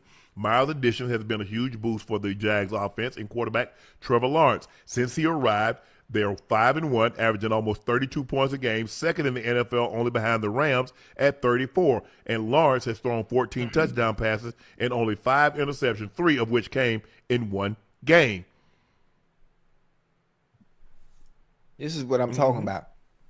You go from a situation in Las Vegas. It wasn't conducive to you. It's not conducive for winning. Oh, that too. You go to Jacksonville, boom. Ever since you get there, they're 5-1. For some reason, now the offense, they putting up points. Trevor Lawrence looking like goddamn Aaron Rodgers in his prime. He's looking like Trevor Lawrence supposed to look. Hey, like the number 1 pick. And you know, Brian Thomas Jr. has kind of like, you know, it's like he hadn't played like he played last year. Jakobi Myers is still right in. Trevor Lawrence does not have a problem throwing. They still run the football with ATN. Yeah. But I like this pickup for him, for the Jags. Getting Jakobi Myers. Hold up. He was with wasn't he with the Patriots? Yeah, he was a quarterback at one point in time. Wasn't he a quarterback coming out of NC State? I think he transitioned to wide receiver, Ocho. Yeah, he too little to play quarterback, huh? Are you sure? He transitioned to receiver. It is, yeah, he was a quarterback. But he was a quarterback, right? He was recruited as a quarterback, but he never played quarterback? Oh, okay. I thought he played quarterback and then moved to wide receiver. Okay. That's dope. Congratulations. Get that bread. To him. Oh, yeah. Leave a state with no income tax, go to another state with no income tax, and get that money. Annie, hold on. That ain't it. Annie went to one of the better cities in Florida. Huh? What we talking about? Man. Duval. Yeah, Duval, but it's like ain't nothing popping off in Duval. I mean, there's something popping off, but it ain't nothing popping off like that. Okay, I mean, it's not Miami, huh? But Duval, nice now. You got to get out of there, I done been to Duval. I'm good. Okay, all right. Maybe Tampa, St. Pete. They got some good. They got some good fishing down there too now. Yeah, heard the crabs really big though. Yeah.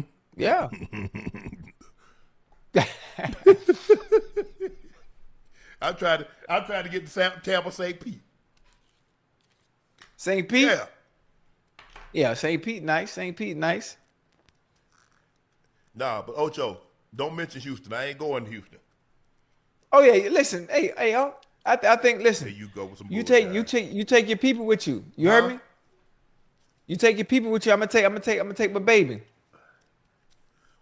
You know, it's like a double date. You double in date. Cambodia, y'all tell me how it is. Hold on, Unc. You say you off probation 2026, huh? I am. Yeah, that ain't number 12 days away. Nah, Houston need to be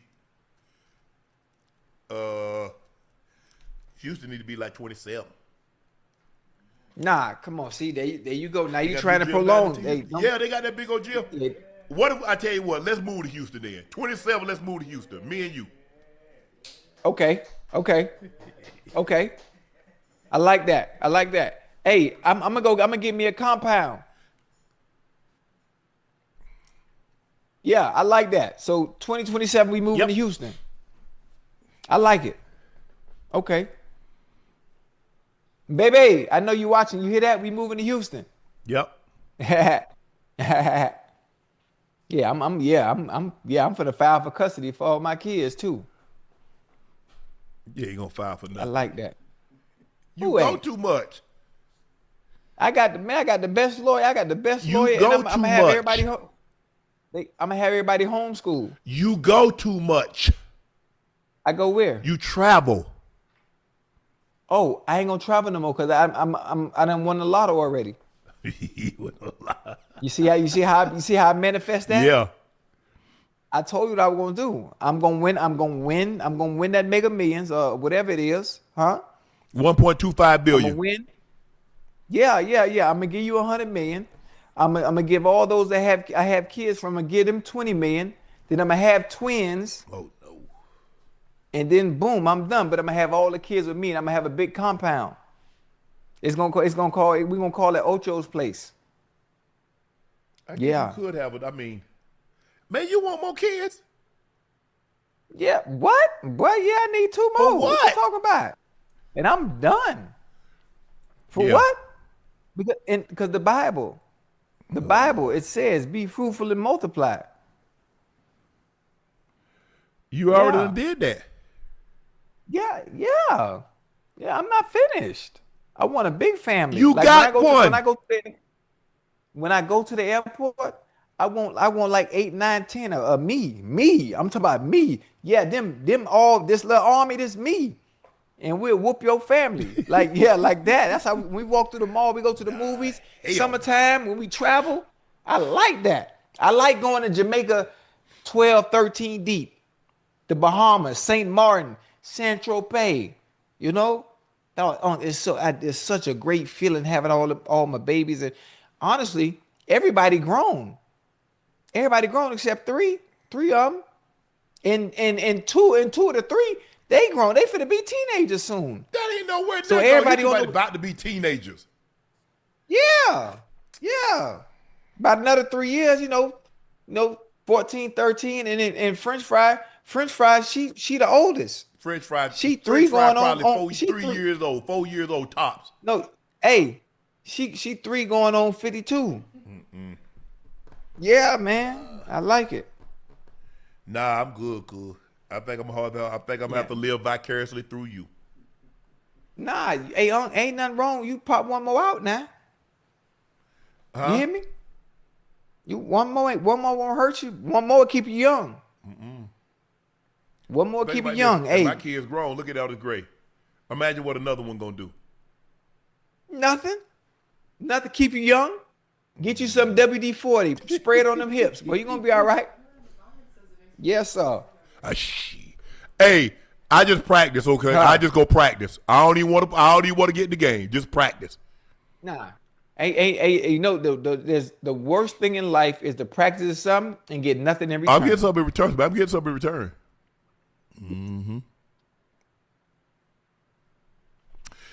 Hey, when you practice, you want to see the results No, of your work. I don't. All right. I'm intentionally fumbling the football. I ain't trying to score. I mean, you ever see the quarterback deliberately throw interceptions, deliberately fumble the Right. ball? That's me. Yes, sir. Okay, I got you. Well, listen, I take care of it. I take it. I'm gonna stand on business for Okay, you. you go right ahead. Cam Newton has implied that there's a pay gap in the media for black quarterbacks. The conversation stems from conversation with Jamel Hill on his Funky Friday podcast. Can we keep it funky? I don't get no Brady deal. I don't get no Romo deal. That's just the facts. Am I bitter? Hell nah. Cause knowing what I know now, being a member of the media, I know Brady worked his ass off, and he has to work his ass off to get prepared for that show that he presents to the world. So does Romo, and he's commenting. I can appreciate that. I can see why he makes that type of money. That's what he does make now.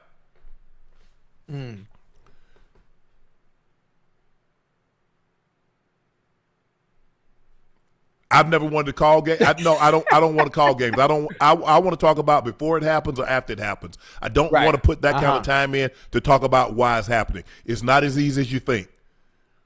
Yes. But I will say this. Yes. If you look at people's pockets, it'll make you upset. It will. Brady had no TV experience. He gets $37 million. Tony Romo. Everybody in the media that calls games should applaud Tony Romo. Because wasn't nobody making this kind of money until Tony Romo got that deal. Right. Troy Aikman got his deal because of Romo. Brady got his deal because of Romo. He's like, hold on. They just gave a guy that didn't have any credentials. So you got to double hit. You got to double what you gave Romo. Romo's making 18, 19, 17, 18, 19 million, whatever the case you got. Troy's like, hold on. Look at all this credential. And I've been doing this. A guy do this 3 years and he's getting this. So everybody should applaud Tony Romo. I've never wanted to call games. I'm good. Right. I'm good. I was good, and I appreciate the opportunity that I had wherever I was. But where else am I going to make that kind of money and retired? That I don't have to use my retirement, Ocho. I get to live like I ain't even touching. You don't have to touch your retirement. Right. Hey. Well, now that I think about it, I think if Cam wanted to call games, he could. He could put himself in position to be able to do that. It's very, very difficult, obviously, to be able to call games and be a color commentator. But it's something that he can do. That's something that he can do because he knows the game. He knows the game. Hell, Unc, I really think I could do color commentating too. I just have to work on my goddamn cursing. Can you imagine me on NBC or CBS? Cursing? No. Calling the goddamn game. Because the thing is, you curse so much now, it's going to be second nature. You're not going to be able to contain it. Hey. I'd be like, oh shit, what a cat. Oh, my bad. Hey, I couldn't. But you know what also? Now you know what I am good at? Now on here I could be myself. Yeah, for sure. On here I could be myself. And you've seen me in other rooms, in certain atmospheres, completely different person. I know how to hit that switch. So I probably could be able to do it. And I understand, I'm very sharp in those areas, especially when that camera's rolling, and being able to change the way I talk, the way that I pronounce my words. I can hit that switch. So I probably would be able to do it, but it would take me maybe a year or two before I'd have to perfect it. Because that's something, if I go into something like that, I want to nail it. I don't want no mistakes. Yeah, it's but I mean, it was shocking to me because it looked like Brady had really never shown any interest in doing media. But when they come up with that kind of money, somebody offer you 10 years at $400 million, how do you say no? Even if you're not interested. How do you say no to that kind of money, Ocho? That's more money than you played in the 20-plus years that you were a quarterback in the NFL. And somebody's going to give you that, and you only have to think about it, Ocho. You only work 20 weeks a year. Okay, you do a couple of spots here and there. Maybe you go on Fox or you go on, I don't know. I think they got some show at night to come on. And I don't know if he goes on that. Maybe he does a special assignment here or there. But you're not turning that kind of money down. Even Tom Brady, with all the money that he's made and all the endorsements that he has, he's not turning that level of money down. $400 million. Tony Romo started. I think they gave Tony Romo $4 million. Tony Romo was great at it. People say, he's not that good. Seems he's melted in. I don't know. I couldn't tell you one thing Tony Romo has ever said on TV because I don't listen to it. I don't know how good people say Brady's not any good. I don't know. Yeah, I like Tony. Tony because he knows the game so well. He'd call the goddamn play out before the play even happened. He's damn near right 98% of the time. So I don't know. I mean, but I know that's a hard job. I know it's something that I never wanted to do. I like what I do. I like what I did. The best thing for me, Undisputed was the perfect format for me. Because it gave me an opportunity to show my personality and also show my knowledge on the vast topics. Because for the longest time, football players, they only knew football. They weren't allowed to talk about when basketball segments came up, the football player had to lead that segment. Or basketball. So now it was me. I had to man, look here. This is for a lot of people going to come after me. And let me show them if you work at this, you can be really good. And so I'm watching. I'm listening to the guys that come on and they talking. And so when I hear LeBron say the nail, and I see the dunker spot, and I see a flare, and I see a pin down, and I see I was like, okay, what does that mean? So now I'll go to YouTube and see what that means. I'm going to see if I can see what he's talking about. Oh, so that's what he's talking about.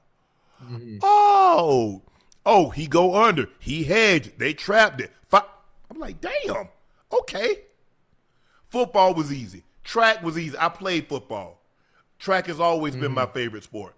Okay, I'm talking to my brother, man. We're going to be talking about this. What did Tiger hit? What should he have hit? Pitching wedge, He put a rescue medal, irons. So you just got to put the time in and to be good. But at the same time, you got to let your person. Undisputed gave me an opportunity to show my personality. People like, man, this dude funny for real. Mm-hmm. And he know. Stephen A. gave me an opportunity to be on ESPN. A lot of the antics, I didn't really feel comfortable taking it to ESPN, like wearing the horse head and bringing the other stuff. Disney was different than Fox, and you have to understand. You have to understand the room that you're in, Ocho.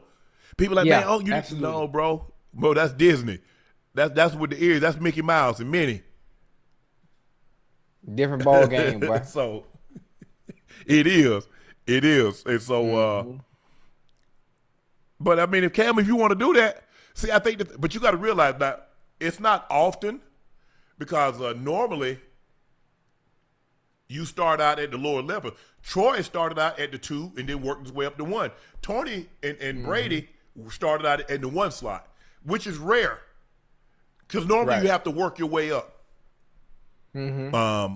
But hey, it is what it is. I don't really look at it. It's something that it's not something that I care to do.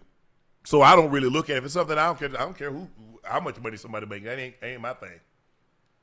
Well, shoot, I think I'm finna go ahead and put my name in the hat, man. How many receivers call plays outside of Chris Collinsworth? Ooh.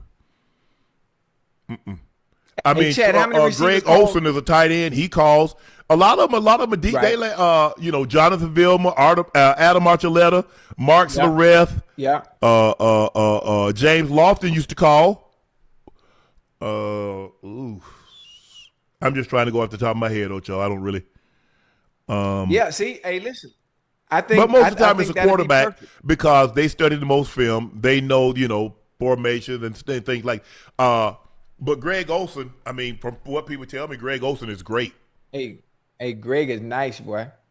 Greg is nice.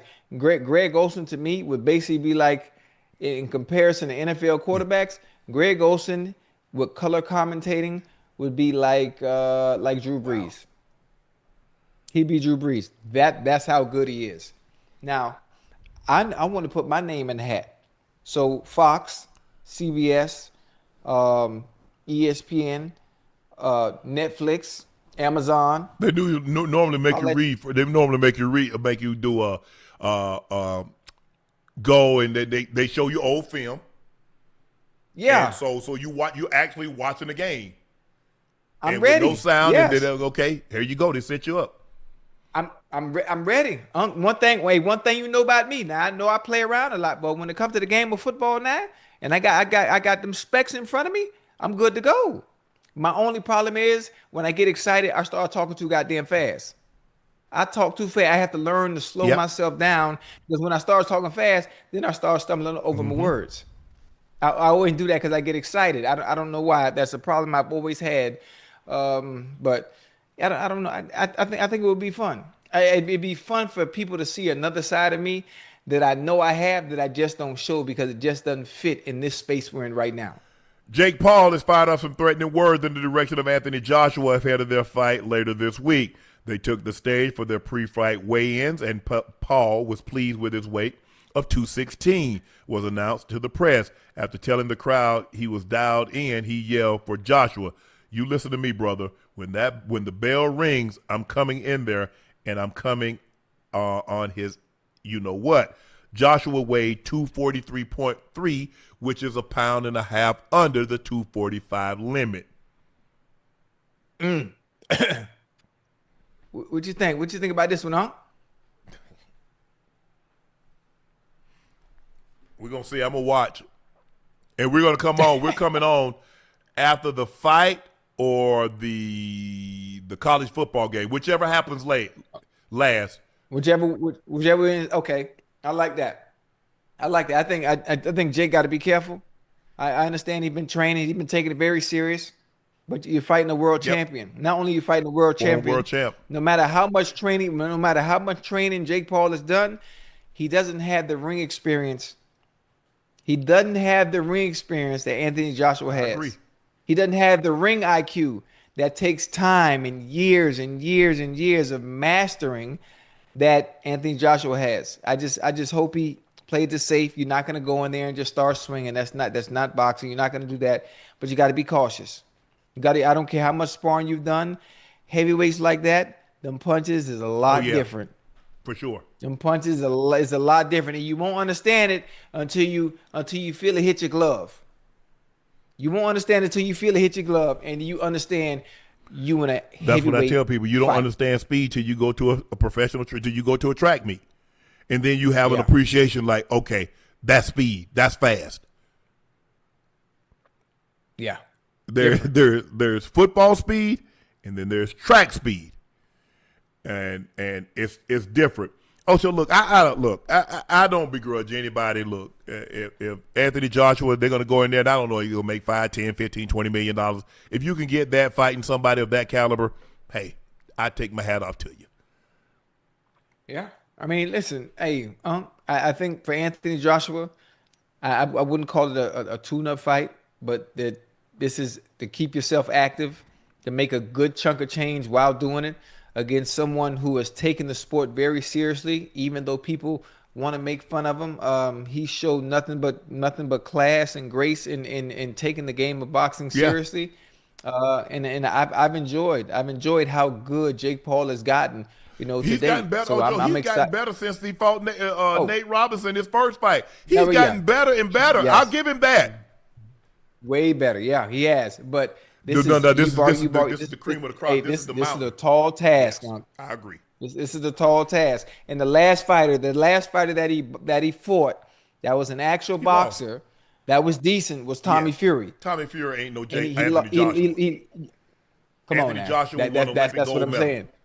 Anthony Yes, Joshua that's was a what I'm former world saying. champion. Now, his chin But is a little also, suspect. He Yeah. runs out of gas because that's a lot of muscle. I mean, you see how he built? You see when he was standing up on the Yeah. scale at 243? yeah, Like he carved out of granite. It takes Mm-hmm. oxygen to fuel muscle. yes. Damn. I'm excited for him, man. I'm excited. Everybody got to punch a chance, huh? Yeah, for sure. Everybody got to punch a chance. But, I mean, considering that he's substantially taller, he don't really have to. I can just stand on the outside and jab, and then try to land that right. Because that's where Joshua power is his right. And he got power in there. He can, hey. He saw what he did to Boy, Klitschko. that power at that level different. Oh, huh? yeah, yeah. Oh man. That's, I mean, Hell no. And don't let Anthony Joshua sit on that right. I'm talking about sit on it. Oh man. yeah. But if you look at Ocho, punching power different between UFC fighters got punching. But a UFC fighter at the same weight as a boxer, it ain't even close. Nah. Because they know how to they know how to throw punches. And they know how to throw punches where you don't see them. See him, yeah. And they can counter everything. They know when you throw, they throw, like they know when you're going to try to throw back, pop, pop. They check hook Yep, everything. And they know exactly what's coming. Know exactly what's coming. I'm anxious to see. Hey, everybody thinking, well, if it's a real fight, well, look, I don't know, real fight, whatever the fight is, they're gonna make some money, and we'll see what happens. We'll see what happens. But I don't think, and this is not a knock on Jake Paul, until it's a fight that's sanctioned by the WBC, the IBF, Ring Magazine or something, Yeah. people are not gonna believe it's on the up and up. Yeah. You're right. I mean, I can't say, Ocho, I'm sorry, I can't say you good at football if you're not playing in the NFL. I like it. It just I like it is what it is. That makes sense. I commend him. Yeah, I commend him over the last 5 years, 6 years, however long Yes. it's been, putting the time Yeah. in the gym, and he's gotten better. Taking it serious. Chad, he's gotten better. Taking it serious. No matter what you Yeah, think he's- about him, he has gotten better at his skill set. But until he fight a meaningful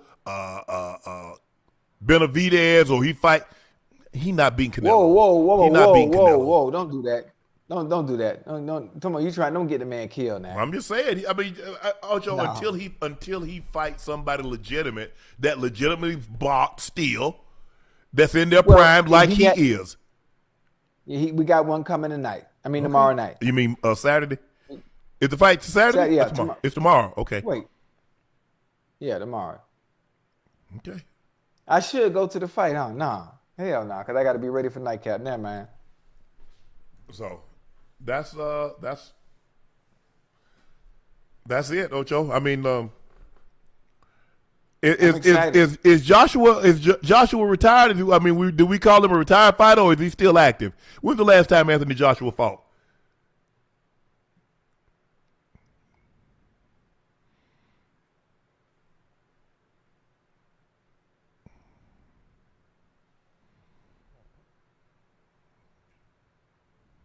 He lost in September of 24 to Daniel Dubois. Oh, he got knocked out, didn't he? Yeah. Yep. Daniel Dubois. Who was he fighting when he got knocked? Yeah, Dubois. Yep. Sure did. I guess what's the guy name? The bronze bomber. Deontay Wilder want to fight Jake Paul, right? Yeah. No, I thought I thought somebody just called out Deontay Wilder. Oh, Usyk. Alexander Usyk just called out Deontay Wilder. No? He ain't been the same since he lost to Fury. Tyson Fury? Yeah. He accused the That was fight an of being enjoy- scripted.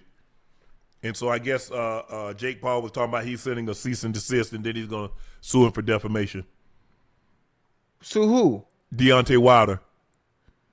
Oh. Because Deontay Wilder allegedly said it's scripted.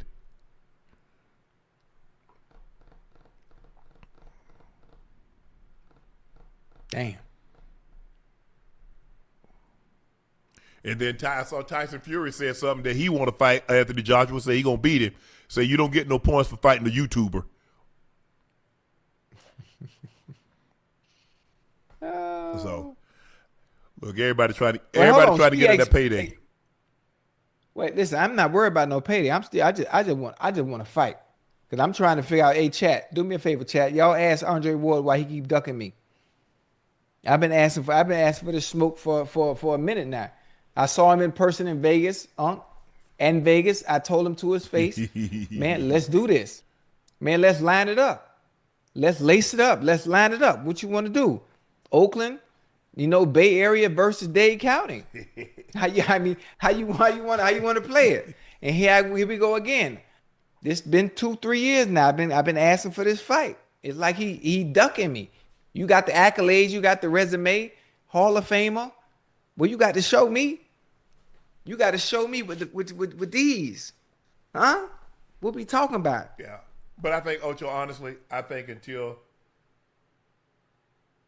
Jake Paul actually fights somebody his age, I don't care who it is. I don't care, but it's got to be light heavyweight, somebody in that category. Maybe even Right. I don't know if they still have a cruiserweight division. Yeah. Heavyweight. I don't think people are gonna take him serious.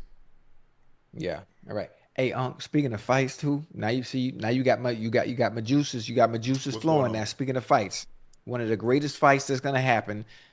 I think, if I'm not mistaken, I think it's January 31st. I could be wrong on the date. Okay. Chat, correct me if I'm wrong.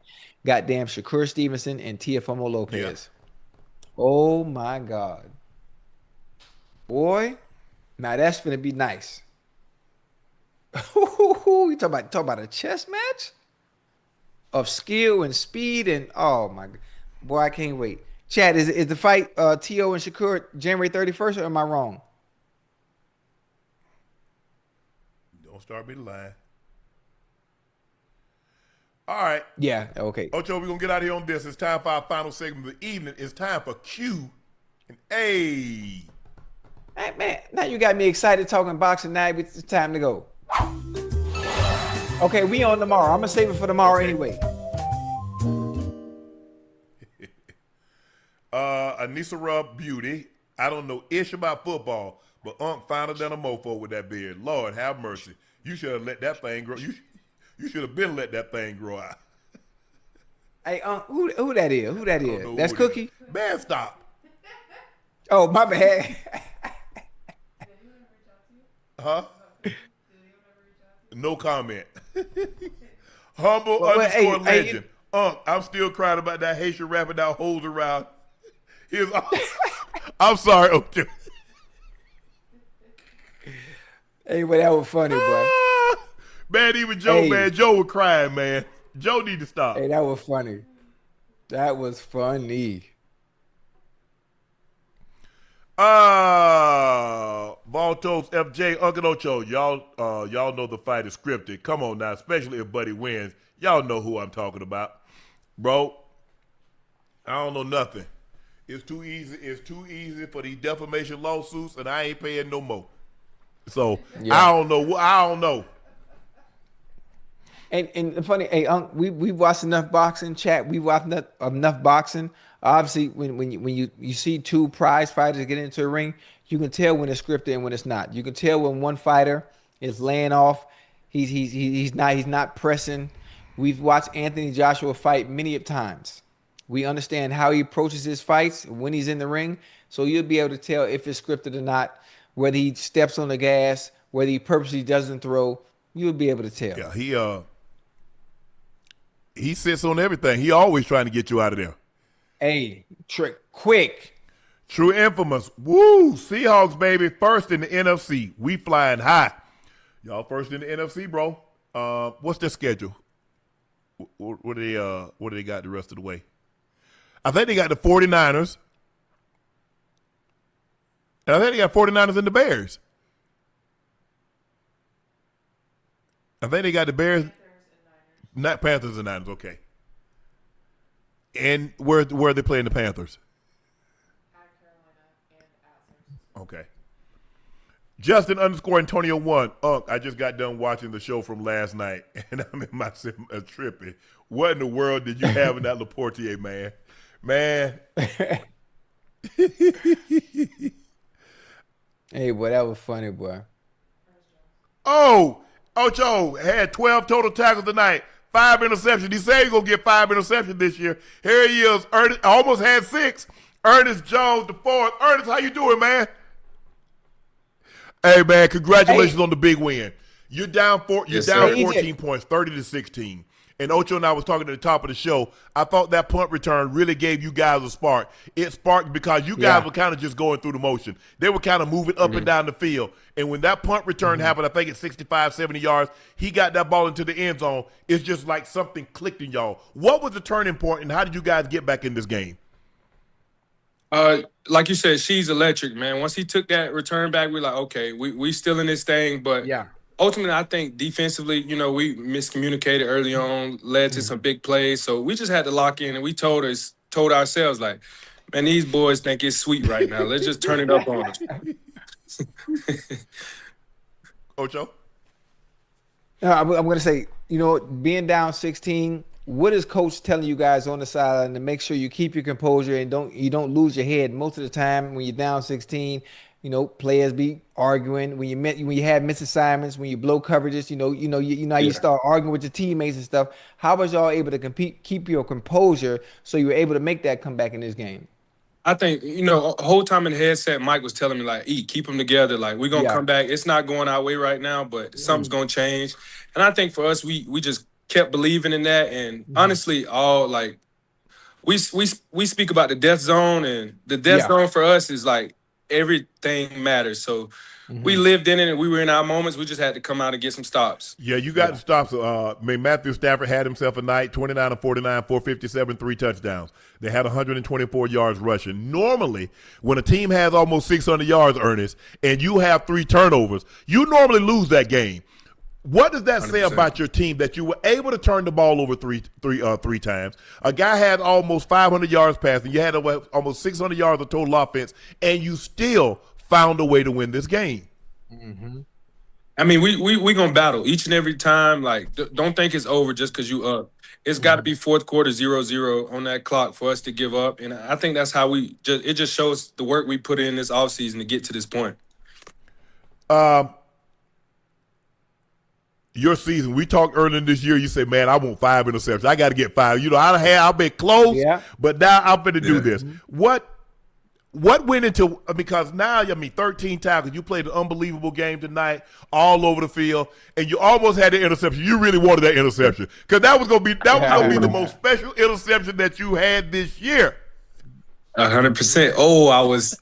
I wanted it bad, man. The way I would have turned up after that is crazy. But we were able to get the win ultimately, and that's all that matters. So we just got to keep battling, man, and keep being us. You told the sideline reporter, say, "Man, they thought this was over. They thought this thing was sweet. They talking real spicy, but now look at them." Spicy. Oh, they were talking. Hey, EJ, they were out there talking crazy. They get spicy, crazy, and I played over there. A lot of them guys, they never talk, so it was crazy to me. But yeah, they thought it was sweet. You went up 16 points. You thought it was good in the hood, but we still around. Man, you gotta tell me, bro. Y'all look. Why didn't y'all continue to double Puka? Man, you know you can't let Puka, because Puka he's one of the few receivers that can play through contact. He can high point the ball. He's tremendous. He's a running back once he gets the ball in his hand. You look at him, the way he's stiff arming guys, the way he's bouncing off guys. You guys were doing a great job on him. You was doubling me, and then all of a sudden you're like, okay, you guys went away from it. Man, I think it just came to a couple of their other guys they had started making plays. 15 started making some really big catches. Yeah. 19 opened it up with some deep passes. So I think we had to just shift our mindset and, notice that they weren't just force feeding Puka the ball unless they had to. So I think that's where we just switched it up on them at. Now you're the number 1 seed in the NFC. You go at Carolina. You got at San Francisco. You get 10 days off. The road to a Super Bowl 60 can lead through Seattle. What do you guys need to do to make sure you close this thing out the right way and the road to the Super Bowl 60 leads through Seattle? I think the biggest thing for our group is don't get relaxed just because you clinch a playoff spot. That's when teams start going downhill.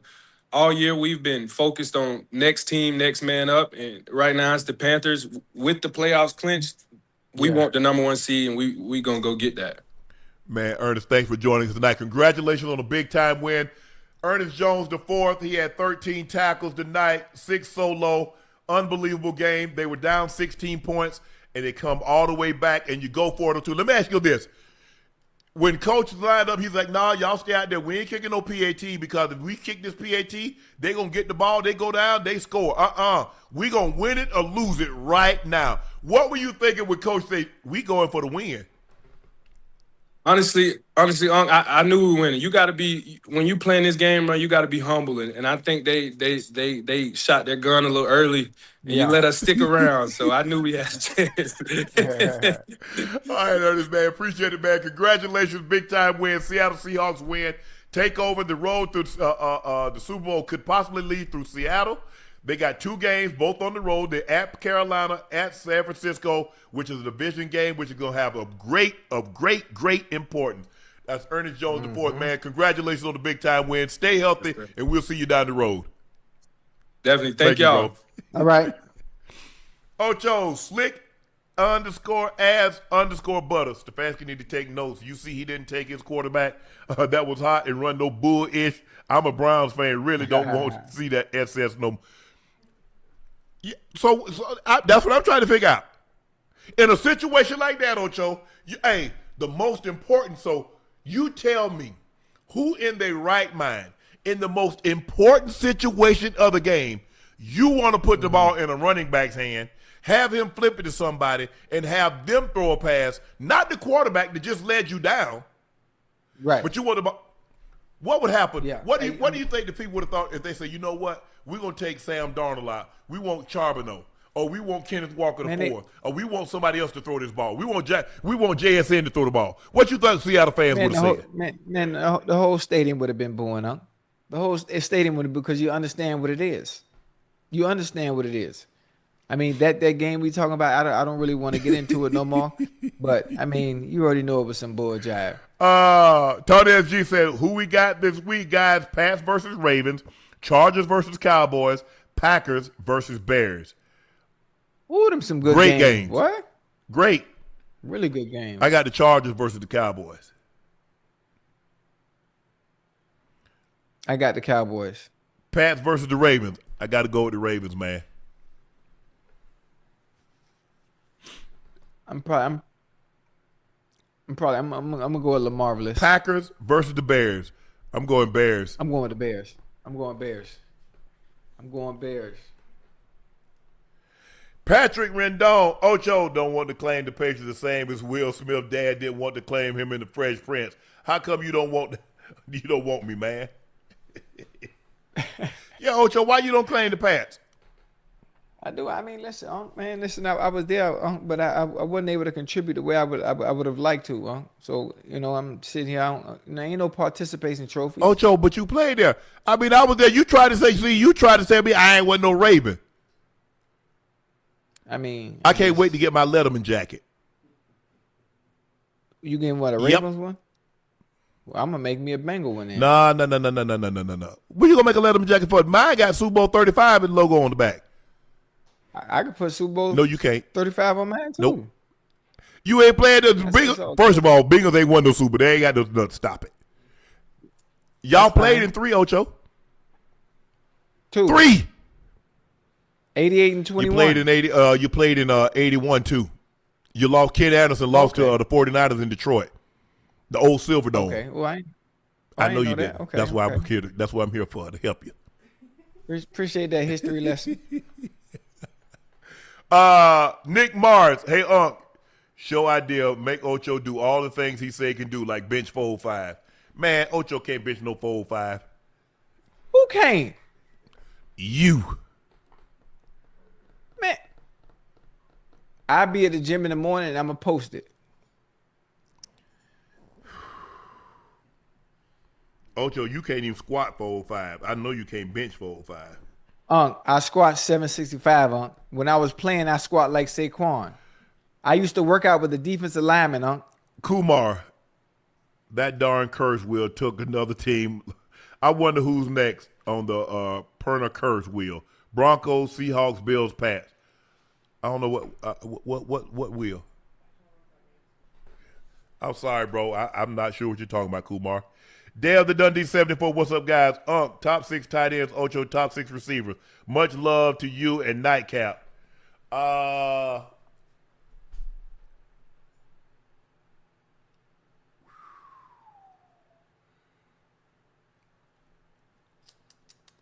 Kelsey, Gronk,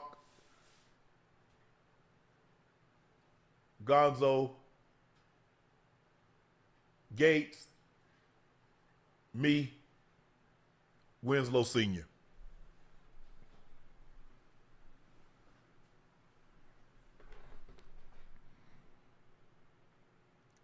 Top 6 receivers. I hope he's talking about all time. I hope he's not talking about right now. Yeah, I mean all time. I'm Jerry, T.O., Randy,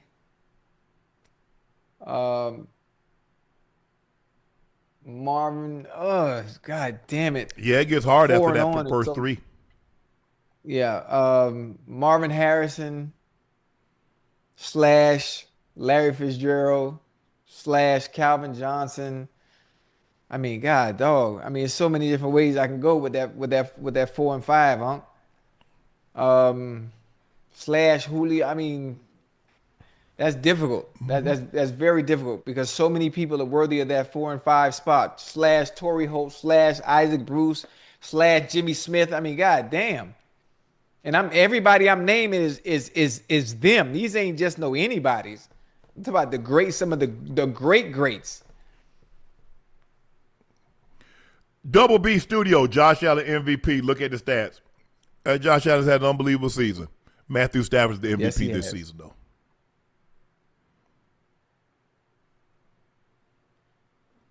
Matthew Stafford's the MVP.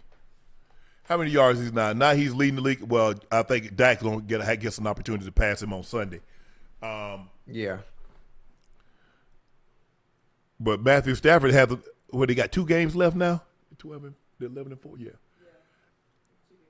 I don't know if he can. I don't know if he can get to. I don't know if he can get to 5,000, but he can be high fours. How many Matthew Stafford got now? Yeah, 457.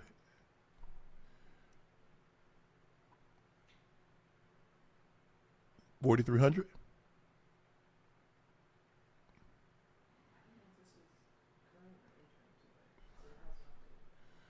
Because I think he was number 2 behind Dak.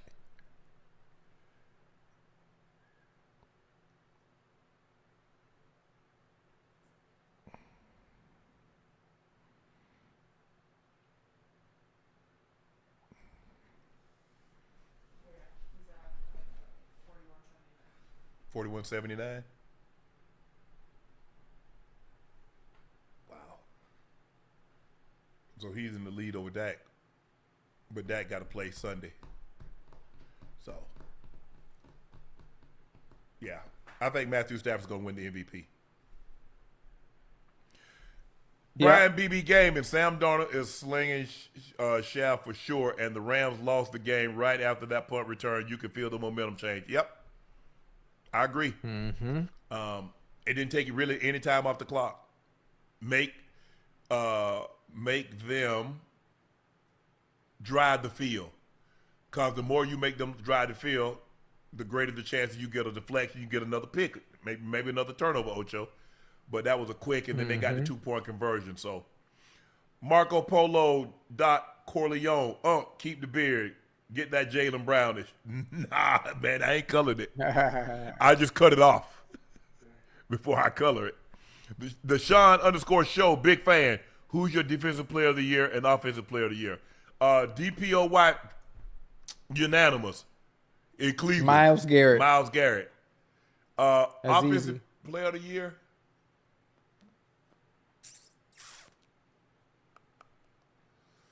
I think the offensive player of the year might be the same guy as the MVP, because we don't have a running back that's doing anything. You know, we thought Jonathan Taylor was foregone conclusion, Ocho, because he had 1,100 yards with 7 games to go. And now he's rushed for 300 yards in the last 6 games. I can't see them giving that award to a quarterback. Say, okay, Josh Allen is the offensive player of the year, but Matthew Stafford's the MVP. So I think whoever wins the MVP will be offensive player of the year. Right. Puka was talking to the refs about the situation between him and the rookie cornerback. I guess. They got Puka. They was talking to Puka. Puka's like, I'm going to put that thing on y'all. OG_Thanos. Is this the best Thursday night game y'all have ever seen? It's up there. It's up there. And these are 2 really good defenses that, I mean, Seattle is really good, and they almost got 600 yards of total offense put on them at home.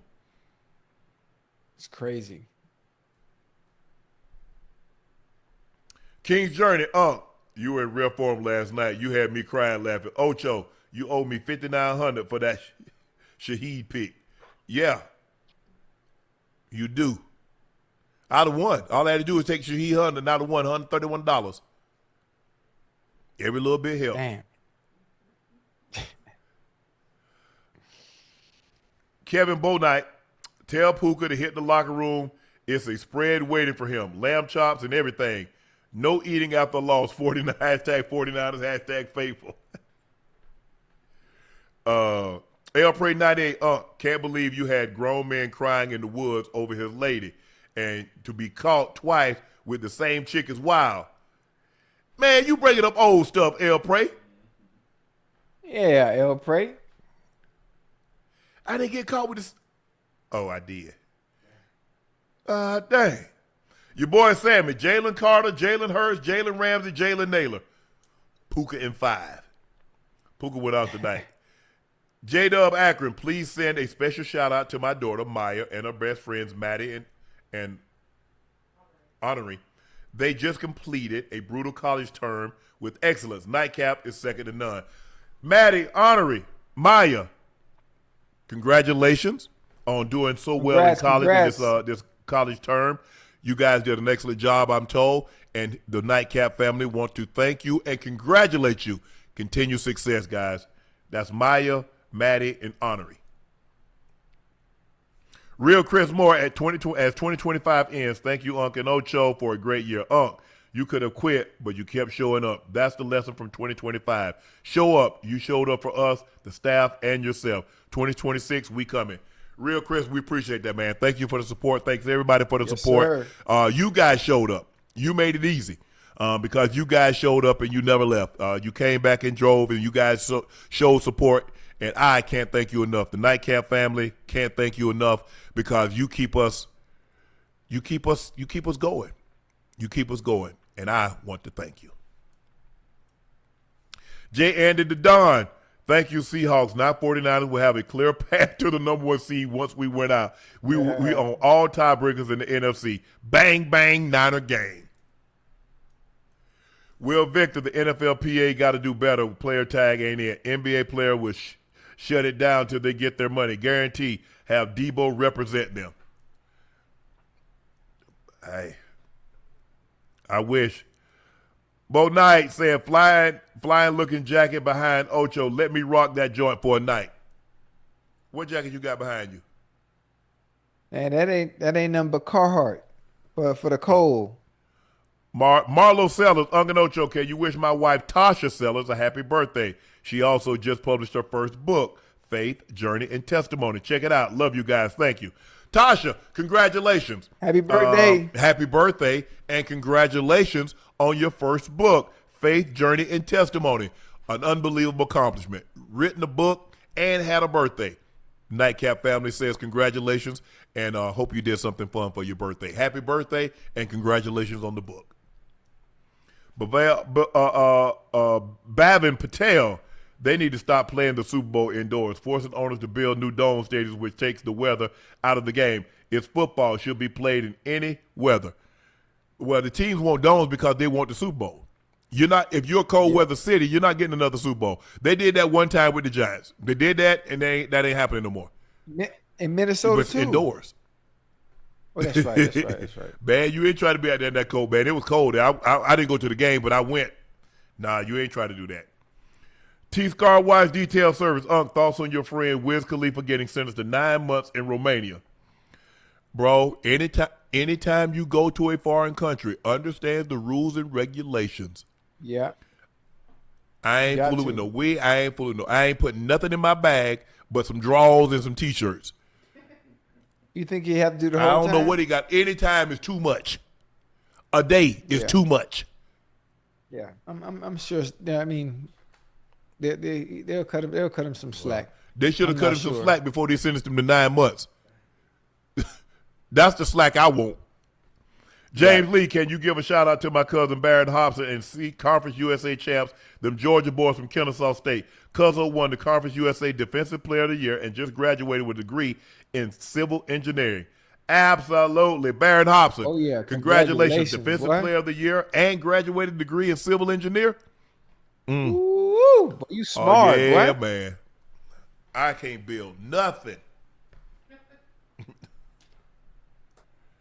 Travis Worldwide, is Sam legit or not? Asking for a Vikings. Love the show. Keep the beard. Get 85 frames deal. Look, he could have easily folded. They took a lot of pressure off him. They let a lot of pressure slip, Ocho, by letting that punt return happen. And then they, and there was another big play. Didn't they throw a screen to Shaheed, and he ran it down there, ran another hold on, who was that? Who ran that long ass that play? A Russian. It was Shaheed. 31-yard rush play. Yeah, it was him. No, the Vikings wish they had him. The Vikings would be in playoff contention if they had Sam Darnold. Absolutely. TS Car Wash Detail Service, Ocho, Houston House is going to look like Boosie House in Atlanta. It might. 2027, Houston, here we come, baby. Book Absolutely. It.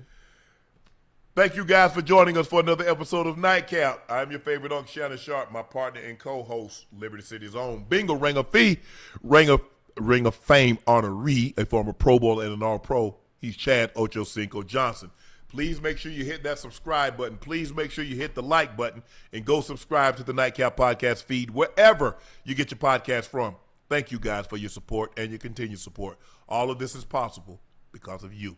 Make sure you check out Shea by Le Portier. If you're looking to purchase a bottle and you can't find it in a state or city near you, head to LePortierCognac.com to order yours. We have the 750 bottle, and now, just released, we have the 375. For those that, hey, you just want to have something to chill for yourself, that's it. It's the same great quality, the same taste, everything, the smoothness, everything is exactly the same, just in a smaller bottle. Please drink responsibly and stay safe.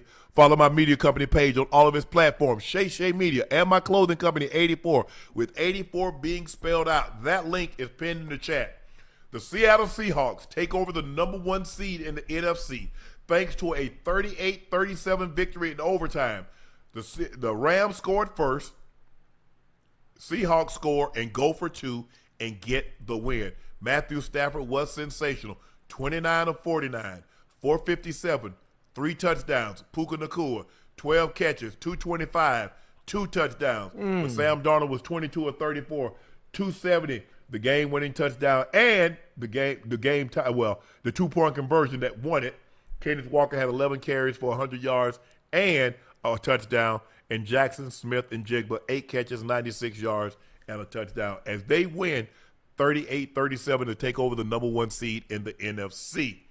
Thank you guys for joining us. Now, we want to thank Ernest Jones IV for joining us also. He had an outstanding game, 12 total tackles, 4 solo tackles. Remember, we're coming on tomorrow after the Jake Paul fight or the college football playoff, whichever happens last. Thank you guys for joining us. I'm Unc. He's Ocho. We will see you tomorrow night. Mañana. Peace.